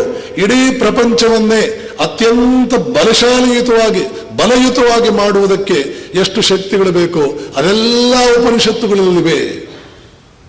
ಪ್ರಪಂಚವನ್ನೇ ಬಲಯುತಗೊಳಿಸಬಹುದು. ಇಡೀ ಪ್ರಪಂಚವನ್ನೇ ಬಲಯುತಗೊಳಿಸಬಹುದು. ಭಾರತವನ್ನು ಬಲಯುತಗೊಳಿಸೋಕ್ಕಾಗೋದಿಲ್ವೇ? ಈ ದೇಶದಲ್ಲೇ ಹುಟ್ಟಿದ್ದವು, ಆದರೂ ನಾನು ಅದನ್ನೇ ಯಾಕೆ ಉಪದೇಶ ಮಾಡ್ತೇನೆ ಅಂತಂದ್ರೆ, ಶಕ್ತಿಯನ್ನು ಬಿಟ್ಟು ಬೇರೆ ಏನನ್ನೂ ಉಪದೇಶ ಮಾಡೋದಕ್ಕೆ ನಾನು ತಯಾರಿಲ್ಲ. ಆತ್ಮಜ್ಞಾನ, ನೀನು ಯಾರಂತ ತಿಳಿದುಕೋ, ಅದಕ್ಕೆ ತಕ್ಕಂತೆ ನಿನ್ನ ಜೀವನವನ್ನು ಪರಿವರ್ತಿಸ್ಕೋ. ಈ ಒಂದು ವಾಕ್ಯದಲ್ಲಿ ಹೇಳಿಬಿಡಬಹುದು ಉಪನಿಷತ್ತುಗಳ ಸಾರವನ್ನ. ಇವತ್ತು ಪಾಶ್ಚಾತ್ಯ ಜಗತ್ತು ಇಷ್ಟರ ಮಟ್ಟಿಗೆ ಶಕ್ತಿಯುತವಾಗಿರಬೇಕಾದ್ರೆ, ರಘುವಿನ ಕಾಲದಲ್ಲಿ ರಾಮನ ವಂಶದಲ್ಲಿ ಜನಿಸಿದ ರಘು ಯವನರನ್ನು ಗೆದ್ದಿದ್ದ, ಗ್ರೀಕರನ್ನು ಗೆದ್ದಿದ್ದ. ಅದೇ ಗ್ರೀಕರು, ಅಲೆಕ್ಸಾಂಡರ್ನ ಮೂಲಕ ಬಂದಂತಹ ಗ್ರೀಕರು ಇಂಡಿಯಾ ದೇಶದ ಸೈನ್ಯವನ್ನು ನೋಡಿ ಆ ಸೈನಿಕ ಸಾಮರ್ಥ್ಯಗಳನ್ನು ನೋಡಿ ಮುಂದೆ ಹೆಜ್ಜೆ ಇಡುವುದಕ್ಕೆ ಧೈರ್ಯ ಸಾಲದೆ ವಾಪಸ್ ಹೋದ ಅಲೆಕ್ಸಾಂಡರ್ ಅಂತ, ಅವನ ಪರಂಪರೆಯಲ್ಲೇ ಬಂದಂತಹ, ಅವನ ಶಿಷ್ಯನೇ ಆಗಿದ್ದಂತಹ, ಅವನ ದೇಶದವನೇ ಆಗಿರತಕ್ಕಂತಹ ಪ್ಲುಟಾರ್ಕ್ ಅನ್ನುವಂಥವನು ಗ್ರೀಸ್ ದೇಶದ ಇತಿಹಾಸದಲ್ಲಿ ಅಲೆಕ್ಸಾಂಡರ್ ಇನ್ವೇಷನ್ ನಲ್ಲಿ ಅಲ್ಲಿ ಬರೀತಾನೆ, ಅಲೆಕ್ಸಾಂಡರ್ ಹೆದರಿಕೊಂಡು ಹೋದ. ಈ ಮಟ್ಟಕ್ಕೆ ಇದ್ದ ಭಾರತೀಯ ಇಷ್ಟರ ಮಟ್ಟಿಗೆ ಕುಸಿಯುವುದಕ್ಕೆ ಕಾರಣವೇನು? ಮತ್ತು ಸೋಲುವ ಆ ಜನ, ರಘುವಿನ ಕಾಲದಲ್ಲಿ ಎಲ್ಲ ಸೋತಿದ್ದಂತಹ ಜನ ಈ ಮಟ್ಟಕ್ಕೆ ಬಲಶಾಲಿಗಳಾಗುವುದಕ್ಕೆ ಏನು ಕಾರಣ? ಗ್ರೀಕರು ಭಾರತಕ್ಕೆ ಬಂದು ಇಲ್ಲಿಂದ ಎಲ್ಲ ವಿದ್ಯೆಗಳನ್ನು ಕಲಿತವರು. ಇದೆಲ್ಲ ತಿಳ್ಕೊಳ್ಬೇಕು. ಇತಿಹಾಸ ಎಲ್ಲಿ ತಿಳ್ಕೋಬೇಕು ನೀವು ಇದನ್ನೆಲ್ಲ? ಗ್ರೀಸ್ ದೇಶದ ಇತಿಹಾಸವನ್ನು ಓದಬೇಕು. ಭಾರತೀಯ ಇತಿಹಾಸದೆಲ್ಲ ಗೊತ್ತಾಗುತ್ತಾ ನಿಮಗೆ? ಇಲ್ಲ ರಾಮಕೃಷ್ಣಾಶ್ರಮದಲ್ಲಿ ಪ್ರಕಟಗೊಂಡಿರ್ತಕ್ಕಂತಹ ಪುಸ್ತಕಗಳನ್ನೆಲ್ಲ ಓದಬೇಕು. ಓದುವ ಪ್ರವೃತ್ತಿಯೂ ಇಲ್ಲ, ಸಮಯ ಇಲ್ಲ ಅಂತ ಹೇಳ್ತೀರಿ. ಆದರೆ ಸತ್ಯಗಳು ಗಮನಕ್ಕೆ ಬರೋದಾದರೂ ಹೇಗೆ? ಅವುಗಳ ಪರಿಚಯ ಆಗಬೇಕಾದಾದರೂ ಹೇಗೆ? ಇದನ್ನು ಹೇಳಿದವನು ಗ್ರೀಕರು, first Greeks, Will Durant, the greatest historian in the world. ಪ್ರಪಂಚದ ಇತಿಹಾಸವನ್ನ ಬರೆದಿರ್ತಕ್ಕಂತಹ ವ್ಯಕ್ತಿಗಳಲ್ಲಿ ಪ್ರಥಮ ಸ್ಥಾನದಲ್ಲಿ ನಿಲ್ಲುವವನು ಅಮೆರಿಕನ್ ಇತಿಹಾಸಕಾರ ವಿಲ್ ಡ್ಯೂರೆಂಟ್. ಇನ್ನೊಬ್ಬ ಇಂಗ್ಲೆಂಡಿನ ಇತಿಹಾಸಕಾರ ಆರ್ನಾಲ್ಡ್ ಟಾನ್ಬಿ. ಇನ್ನೊಬ್ಬ ಇಂಗ್ಲೆಂಡಿನ ಇತಿಹಾಸಕಾರ H.G. ವೆಲ್ಸ್. ಇವರ ವಿಚಾರಗಳನ್ನೇ ಓದಬೇಕು ನಾವು. ವಿಲ್ ಡ್ಯೂರೆಂಟ್ ಹೇಳ್ತಾನೆ, the first Greeks went to India to educate themselves. ಗ್ರೀಕರು ಪ್ರಾರಂಭದಲ್ಲಿ ಭಾರತಕ್ಕೆ ಹೋಗಿದ್ದು ಶಿಕ್ಷಣವನ್ನು ಪಡೆದುಕೊಳ್ಳುವುದಕ್ಕೆ. ಇಲ್ಲಿ ಯಾವ ಶಿಕ್ಷಣ ಪಡೆದುಕೊಂಡ್ರು? ಯಾವ ಉಪನಿಷತ್ತುಗಳಲ್ಲಿ ವಿಶೇಷವಾಗಿ ವಿಚಾರಗಳನ್ನೆಲ್ಲ ಹೇಳಲಾಗಿದೆಯೋ ಅದೇ ವಿಚಾರಗಳನ್ನೇ ಅವರು ಕೂಡ ಪಡ್ಕೊಂಡಿದ್ದು, ಅವರು ಕೂಡ ಅಧ್ಯಯನ ಮಾಡಿದ್ದು. ಪೈಥಾಗರಸ್ನ ಕೂಡ ಸೇರಿಸಿಕೊಂಡು ವಾಲ್ಟೇರ್ ಇದರ ಬಗ್ಗೆ ಪ್ರಸ್ತಾಪ ಮಾಡ್ತಾನೆ. We must understand, it is important to note. ಅವನದೇ ಮಾತುಗಳನ್ನು ಹೇಳ್ತಾ ಇದ್ದೇನೆ, ಅವನದೇ ಪದಗಳನ್ನು ಹೇಳ್ತಾ ಇದ್ದೇನೆ. Everything has come down to us from the banks of Ganga. Voltaire ಹೇಳ್ತಾನೆ, ಯುರೋಪಿನ ಅತ್ಯಂತ ಬುದ್ಧಿಮಾನ್ ವ್ಯಕ್ತಿ, ಇಡೀ ಯುರೋಪ್ ಖಂಡದಲ್ಲೇ ಅತ್ಯಂತ ಬುದ್ಧಿಮಾನ್ ವ್ಯಕ್ತಿ, ಚಿಂತಕ, ಲೇಖಕ, ತತ್ವಶಾಸ್ತ್ರಜ್ಞ ವಾಲ್ಟೇರ್. ಆತ ಹೇಳ್ತಾನೆ, everything has come down to us from the banks of Ganga. It is very important to note that some 2500 years ago, Pythagoras went to India to study mathematics, metempsychosis, philosophy, astronomy, etc. 2500 ವರ್ಷಗಳ ಹಿಂದೆ Pythagoras ಭಾರತಕ್ಕೆ ಗಣಿತ, ತತ್ವಶಾಸ್ತ್ರ, ಧರ್ಮ ಇತ್ಯಾದಿಗಳನ್ನೆಲ್ಲ ಅಧ್ಯಯನ, ಮೆಟಂಸೈಕಾಸಿಸ್ ಅಂದ್ರೆ ಪರಕಾಯ ಪ್ರವೇಶ, ಇದನ್ನೆಲ್ಲ ಅಧ್ಯಯನ ಮಾಡುವುದಕ್ಕೆ ಇಂಡಿಯಾಗೆ ಹೋದ. He would never have undertaken such a strenuous journey. ಅದನ್ನು ಹೇಳ್ತಾರೆ, ಫ್ರಮ್ ಸ್ಯಾಮೋಸ್, ಗ್ರೀಸ್ ದೇಶದ ಸಮೋಸ್ ನಗರದಿಂದ ಅಲ್ಲಿಗೆ ಹೋದ.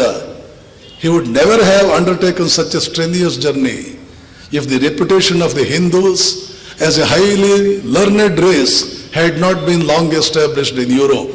ಹಿಂದೂಗಳು ಬಹಳ ಉನ್ನತ ಮಟ್ಟದ ಪಾಂಡಿತ್ಯವುಳ್ಳವರು, ಮಹಾನ್ ವಿದ್ಯಾವಂತರು ಅನ್ನುವ ಹೆಸರು ಈಗಾಗಲೇ ಯುರೋಪ್ನಲ್ಲಿ ಸುಪ್ರಸಿದ್ಧವಾಗಿರಲಿಲ್ಲ ಅಂದ್ರೆ ಇಷ್ಟು ಕಷ್ಟಪಟ್ಕೊಂಡು ಅವನು ಯಾಕೆ ಇಲ್ಲಿಂದ ಅಲ್ಲಿಗೆ ಹೋಗ್ತಿದ್ದ? ನಾನು ಹೇಳಿದ್ದಲ್ಲ, ಭಾರತೀಯ ಹೇಳಿದ್ದಲ್ಲ, ಇಡೀ ಯುರೋಪಿನ ಪ್ರಥಮ ಸ್ಥಾನದಲ್ಲಿ ನಿಲ್ಲಬಹುದಾದ ವಿದ್ವಾಂಸ ವಾಲ್ಟೇರ್. ಯಾವ ಪುಸ್ತಕದಲ್ಲಿ ಯಾವ ಪೇಜ್ ನಂಬರ್ ಅಂತ ಬೇಕಾದ್ರೆ ಹೇಳ್ತೇನೆ ನಾನು. Everything has come down to us from the banks of Ganga. ಇವತ್ತು ಫ್ರಮ್ ಅಸ್ ಅಂದ್ರೆ ಏನು? ಯುರೋಪಿನಲ್ಲಿ ಇವತ್ತು ನಮ್ಗೇನಿದೆಯೋ ಗಂಗಾ ತೀರದಿಂದ ಎಲ್ಲವೂ ಬಂದಿದೆ. ಭಾರತದ ಬಗ್ಗೆ ಹಗುರವಾಗಿ ಮಾತನಾಡೋರಿಗೆಲ್ಲ ಇದೆಲ್ಲ ಹೇಳಬೇಕು. ಏನು ಮಾತಾಡೋಕೆ ಹೊರಟಿದ್ದೀರಿ ನೀವು? Empty vessels don't make noise. We know you are there to make noise only. You are an empty vessel. Fill up yourself and make noise. ಹಾಗೆ ಇಲ್ಲಿಂದ ಕೆಲವು ಅದ್ಭುತವಾದ ಚಿಂತನೆಗಳನ್ನು ತಗೊಂಡು ಹೋದ್ರು. ಪೈಥಾಗರಸ್ನ ಚಿಂತನೆಗಳನ್ನು ನೀವು ನೋಡಬೇಕು ಅಂದ್ರೆ ಪ್ಲಾಟೋ ಚಿಂತನೆಗಳನ್ನು ನೋಡಿ. ಪ್ಲಾಟೋ ಪೈಥಾಗರಸ್ನ ಆಶ್ರಮಕ್ಕೆ ಹೋಗಿ ತನ್ನ ಗುರು ಸತ್ತ ಮೇಲೆ ಸಾಕಷ್ಟು ಬೇಜಾರಾಗಿ ಆ ಬೇಸರವನ್ನು ಕಳೆಯೋದಕ್ಕೆ ಗ್ರೀಸ್ ದೇಶದ ಅಥೆನ್ಸ್ ನಗರವನ್ನು ಬಿಟ್ಟು ಪೈಥಾಗರಸ್ನ ಆಶ್ರಮಕ್ಕೆ ಹೋಗಿ ಅಲ್ಲಿ 12 ವರ್ಷ ಸಮಯ ಕಳೆದು ಅವನ ಪುಸ್ತಕಗಳನ್ನೆಲ್ಲ ಓದಿ ತಾನು ಪುಸ್ತಕ ಬರ್ಕೊಂಡ. ಅದೇ ಇವತ್ತು ಕಂಪ್ಲೀಟ್ ವರ್ಕ್ಸ್ ಆಫ್ ಪ್ಲಾಟೋನ ಚಿಂತನೆಗಳೆಲ್ಲ ಅದೇ. ವರ್ಣಾಶ್ರಮವನ್ನು ಕುರಿತು ಅಲ್ಲಿ ವರ್ಣನೆ ಮಾಡಿದ್ದಾನೆ. ಕ್ಯಾಸ್ಟ್ ಸಿಸ್ಟಮ್ ಅನ್ನು ಕುರಿತು ಪ್ಲಾಟೋ ಅಲ್ಲಿ ಚಿಂತನೆ ಮಾಡಿದ್ದಾನೆ. ಮನುಸ್ಮೃತಿಯನ್ನು ಕುರಿತು ಪ್ಲಾಟೋ ತನ್ನ ಪುಸ್ತಕಗಳಲ್ಲಿ ಚಿಂತನೆ ಮಾಡಿದ್ದಾನೆ. ಮನುಸ್ಮೃತಿಯನ್ನು ಒಪ್ಕೊಳ್ತಾನೆ, ಕ್ಯಾಸ್ಟ್ ಸಿಸ್ಟಮ್ ಒಪ್ಕೊಳ್ತಾನೆ, ವರ್ಣಾಶ್ರಮವನ್ನು ಒಪ್ಕೊಳ್ತಾನೆ. ಇಲ್ಲಿದ್ದಂತ ಸಿದ್ಧಾಂತವನ್ನೇ ತಗೊಂಡು ಪೈಥಾಗರಸ್ ಹೋಗಿದ್ದು, ಅದೇ ಸಿದ್ಧಾಂತವನ್ನು ಪ್ಲಾಟೋ ಬರೆದಿದ್ದು.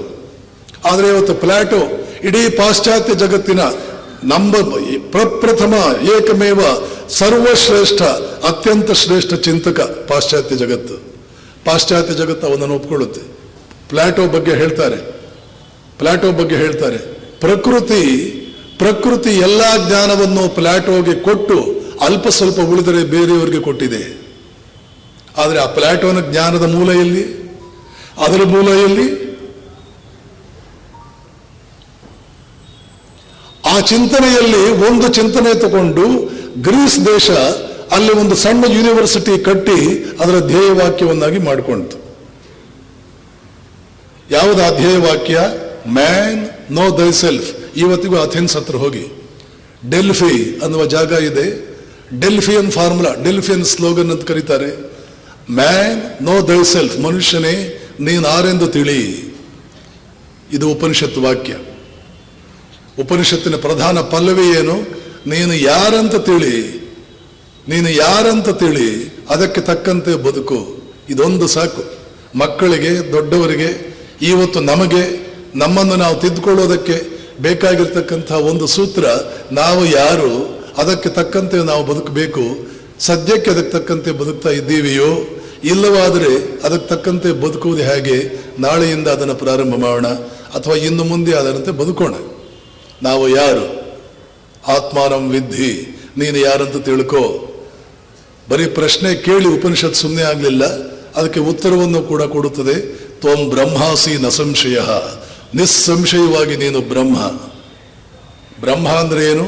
ನಿನಗೆ ಸಾವಿಲ್ಲ, ನಿನ್ನ ಜ್ಞಾನಕ್ಕೆ ಮಿತಿ ಇಲ್ಲ, ನಿನ್ನ ಆನಂದಕ್ಕೆ ಚ್ಯುತಿ ಇಲ್ಲ. ನಿನಗೆ ಸಾವಿಲ್ಲ, ಮರಣ ಭಯ, ಸಾವಿಗೆ ಹೆದರುವುದು, ನಿನಗೆ ತಕ್ಕಂತೆ ನೀನು ಬದುಕ್ತಿಲ್ಲ.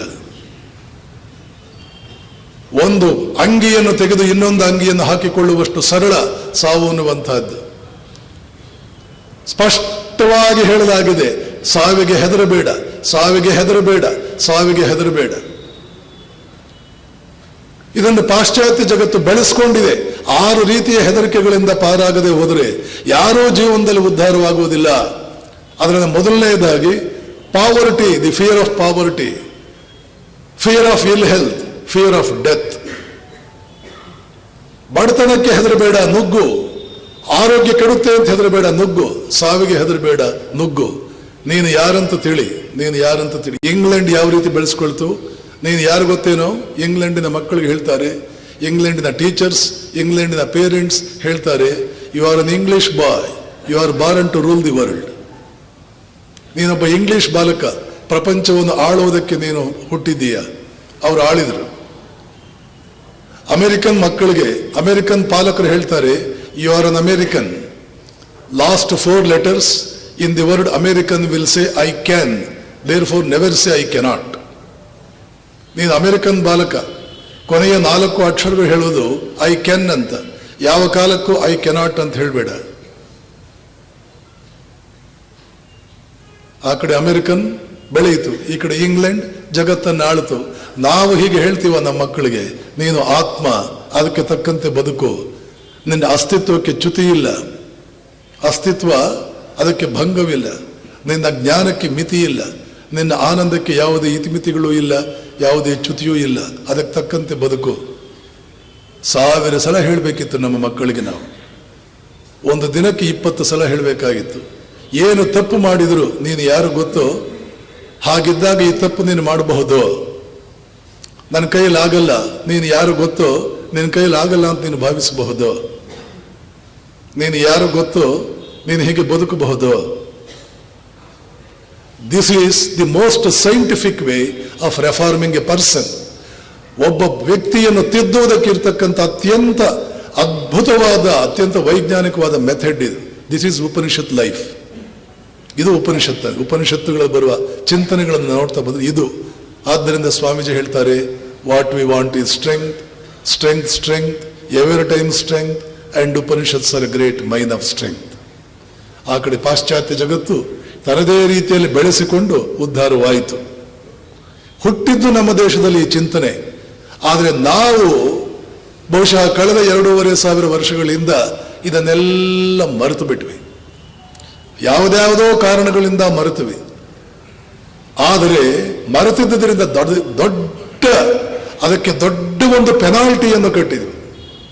ಅದಕ್ಕೆ ನಾವು ಕಟ್ಟಿದಂತಹ ಅದರಿಂದಾಗಿ ನಾವು ಅನುಭವಿಸಿದಂತಹ ಕಷ್ಟ ಕೋಟಲೆಗಳು ಅದು ವರ್ಣನಾತೀತ, ವರ್ಣಿಸುವುದಕ್ಕೆ ಆಗುವುದಿಲ್ಲ. ಯಾವಾಗಲೂ ಅಷ್ಟೇ ನೆನಪಿಟ್ಕೋಬೇಕು, ಪ್ರತಿಯೊಬ್ಬ ವ್ಯಕ್ತಿಯು ಒಂದು ಚಿಂತನೆಯ ಮೂರ್ತ ರೂಪ. ತಾನು ಯಾವ ಚಿಂತನೆಯ ಸಿದ್ಧಾಂತವನ್ನು ನಂಬಿರ್ತಾನೋ ಅದರ ಒಂದು ಮೂರ್ತ ರೂಪ ಪ್ರತಿಯೊಬ್ಬ ವ್ಯಕ್ತಿಯು. ಮಹಾನ್ ವ್ಯಕ್ತಿಯನ್ನು ಕೇಳಿ, ನಿನ್ನ ಸಿದ್ಧಾಂತವೇನು ಜೀವನದಲ್ಲಿ ಅಂತ, ಅವನ ಸಿದ್ಧಾಂತ ಅದ್ಭುತವಾಗಿರುತ್ತೆ.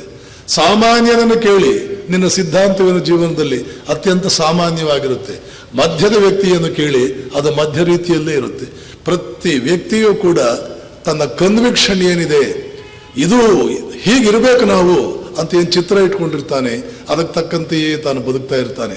ಆ ಚಿತ್ರದಲ್ಲೇ ದೋಷ ಇದೆ ಭಾರತೀಯರಲ್ಲಿ, ಚಿತ್ರದಲ್ಲೇ ದೋಷವಿದೆ. ಇದನ್ನೇ ವಿವೇಕಾನಂದರು ಮುಂದೆ ಹೇಳ್ತಾರೆ, I want root and branch reformation. ಭಾರತೀಯ ಸುಧಾರಕರೇ, ನಿಮ್ಮ ಹಾಗೆ ಮೇಲ್ಮೇಲೆ ತೇಲುವುದು ಬೇಕಾಗಿಲ್ಲ. ಮೂಲಭೂತವಾಗಿ ನಾನು ಚಿಂತನೆಯನ್ನೇ ಬದಲಾವಣೆ ಮಾಡಬೇಕಂತಿದ್ದೇನೆ ಈ ದೇಶದಲ್ಲಿ. I want root and branch reformation. I don't believe in superficial changes. ಆ ಸಿದ್ಧಾಂತಗಳು ಇದು ಒಂದು. ಬುದ್ಧಿಶಾಲಿಯು ಶಕ್ತಿಶಾಲಿಯೂ ಆದ ದುಷ್ಟನಿಗೆ ಭವಿಷ್ಯ ಇದೆ. ಆದ್ದರಿಂದ ಶಕ್ತಿ ಮತ್ತು ಬುದ್ಧಿಗಳು ಅನಿವಾರ್ಯ. ಶಕ್ತಿ ಅನಿವಾರ್ಯ, ಬುದ್ಧಿ ಅನಿವಾರ್ಯ. ಈ ಬುದ್ಧಿಯೇ ಮುಂದೆ ಅವನನ್ನು ಆ ದುಷ್ಟತನವನ್ನು ಬಿಡುವಂತೆ ಮಾಡುತ್ತದೆ ಮತ್ತು ಆವಾಗ ಸಮಾಜದ ಶ್ರೇಷ್ಠ ವ್ಯಕ್ತಿಯಾಗಿ ಆತ ಕಂಗೊಳಿಸ್ತಾನೆ ಅಂತ ಹೇಳಿ ಇವತ್ತಿನ ಉಪನ್ಯಾಸವನ್ನು ಭಗವಾನ್ ಶ್ರೀರಾಮಕೃಷ್ಣರ ಪವಿತ್ರ ಪಾದ ಪದ್ಮಗಳಲ್ಲಿ ಸಮರ್ಪಣೆ ಮಾಡ್ತೇನೆ.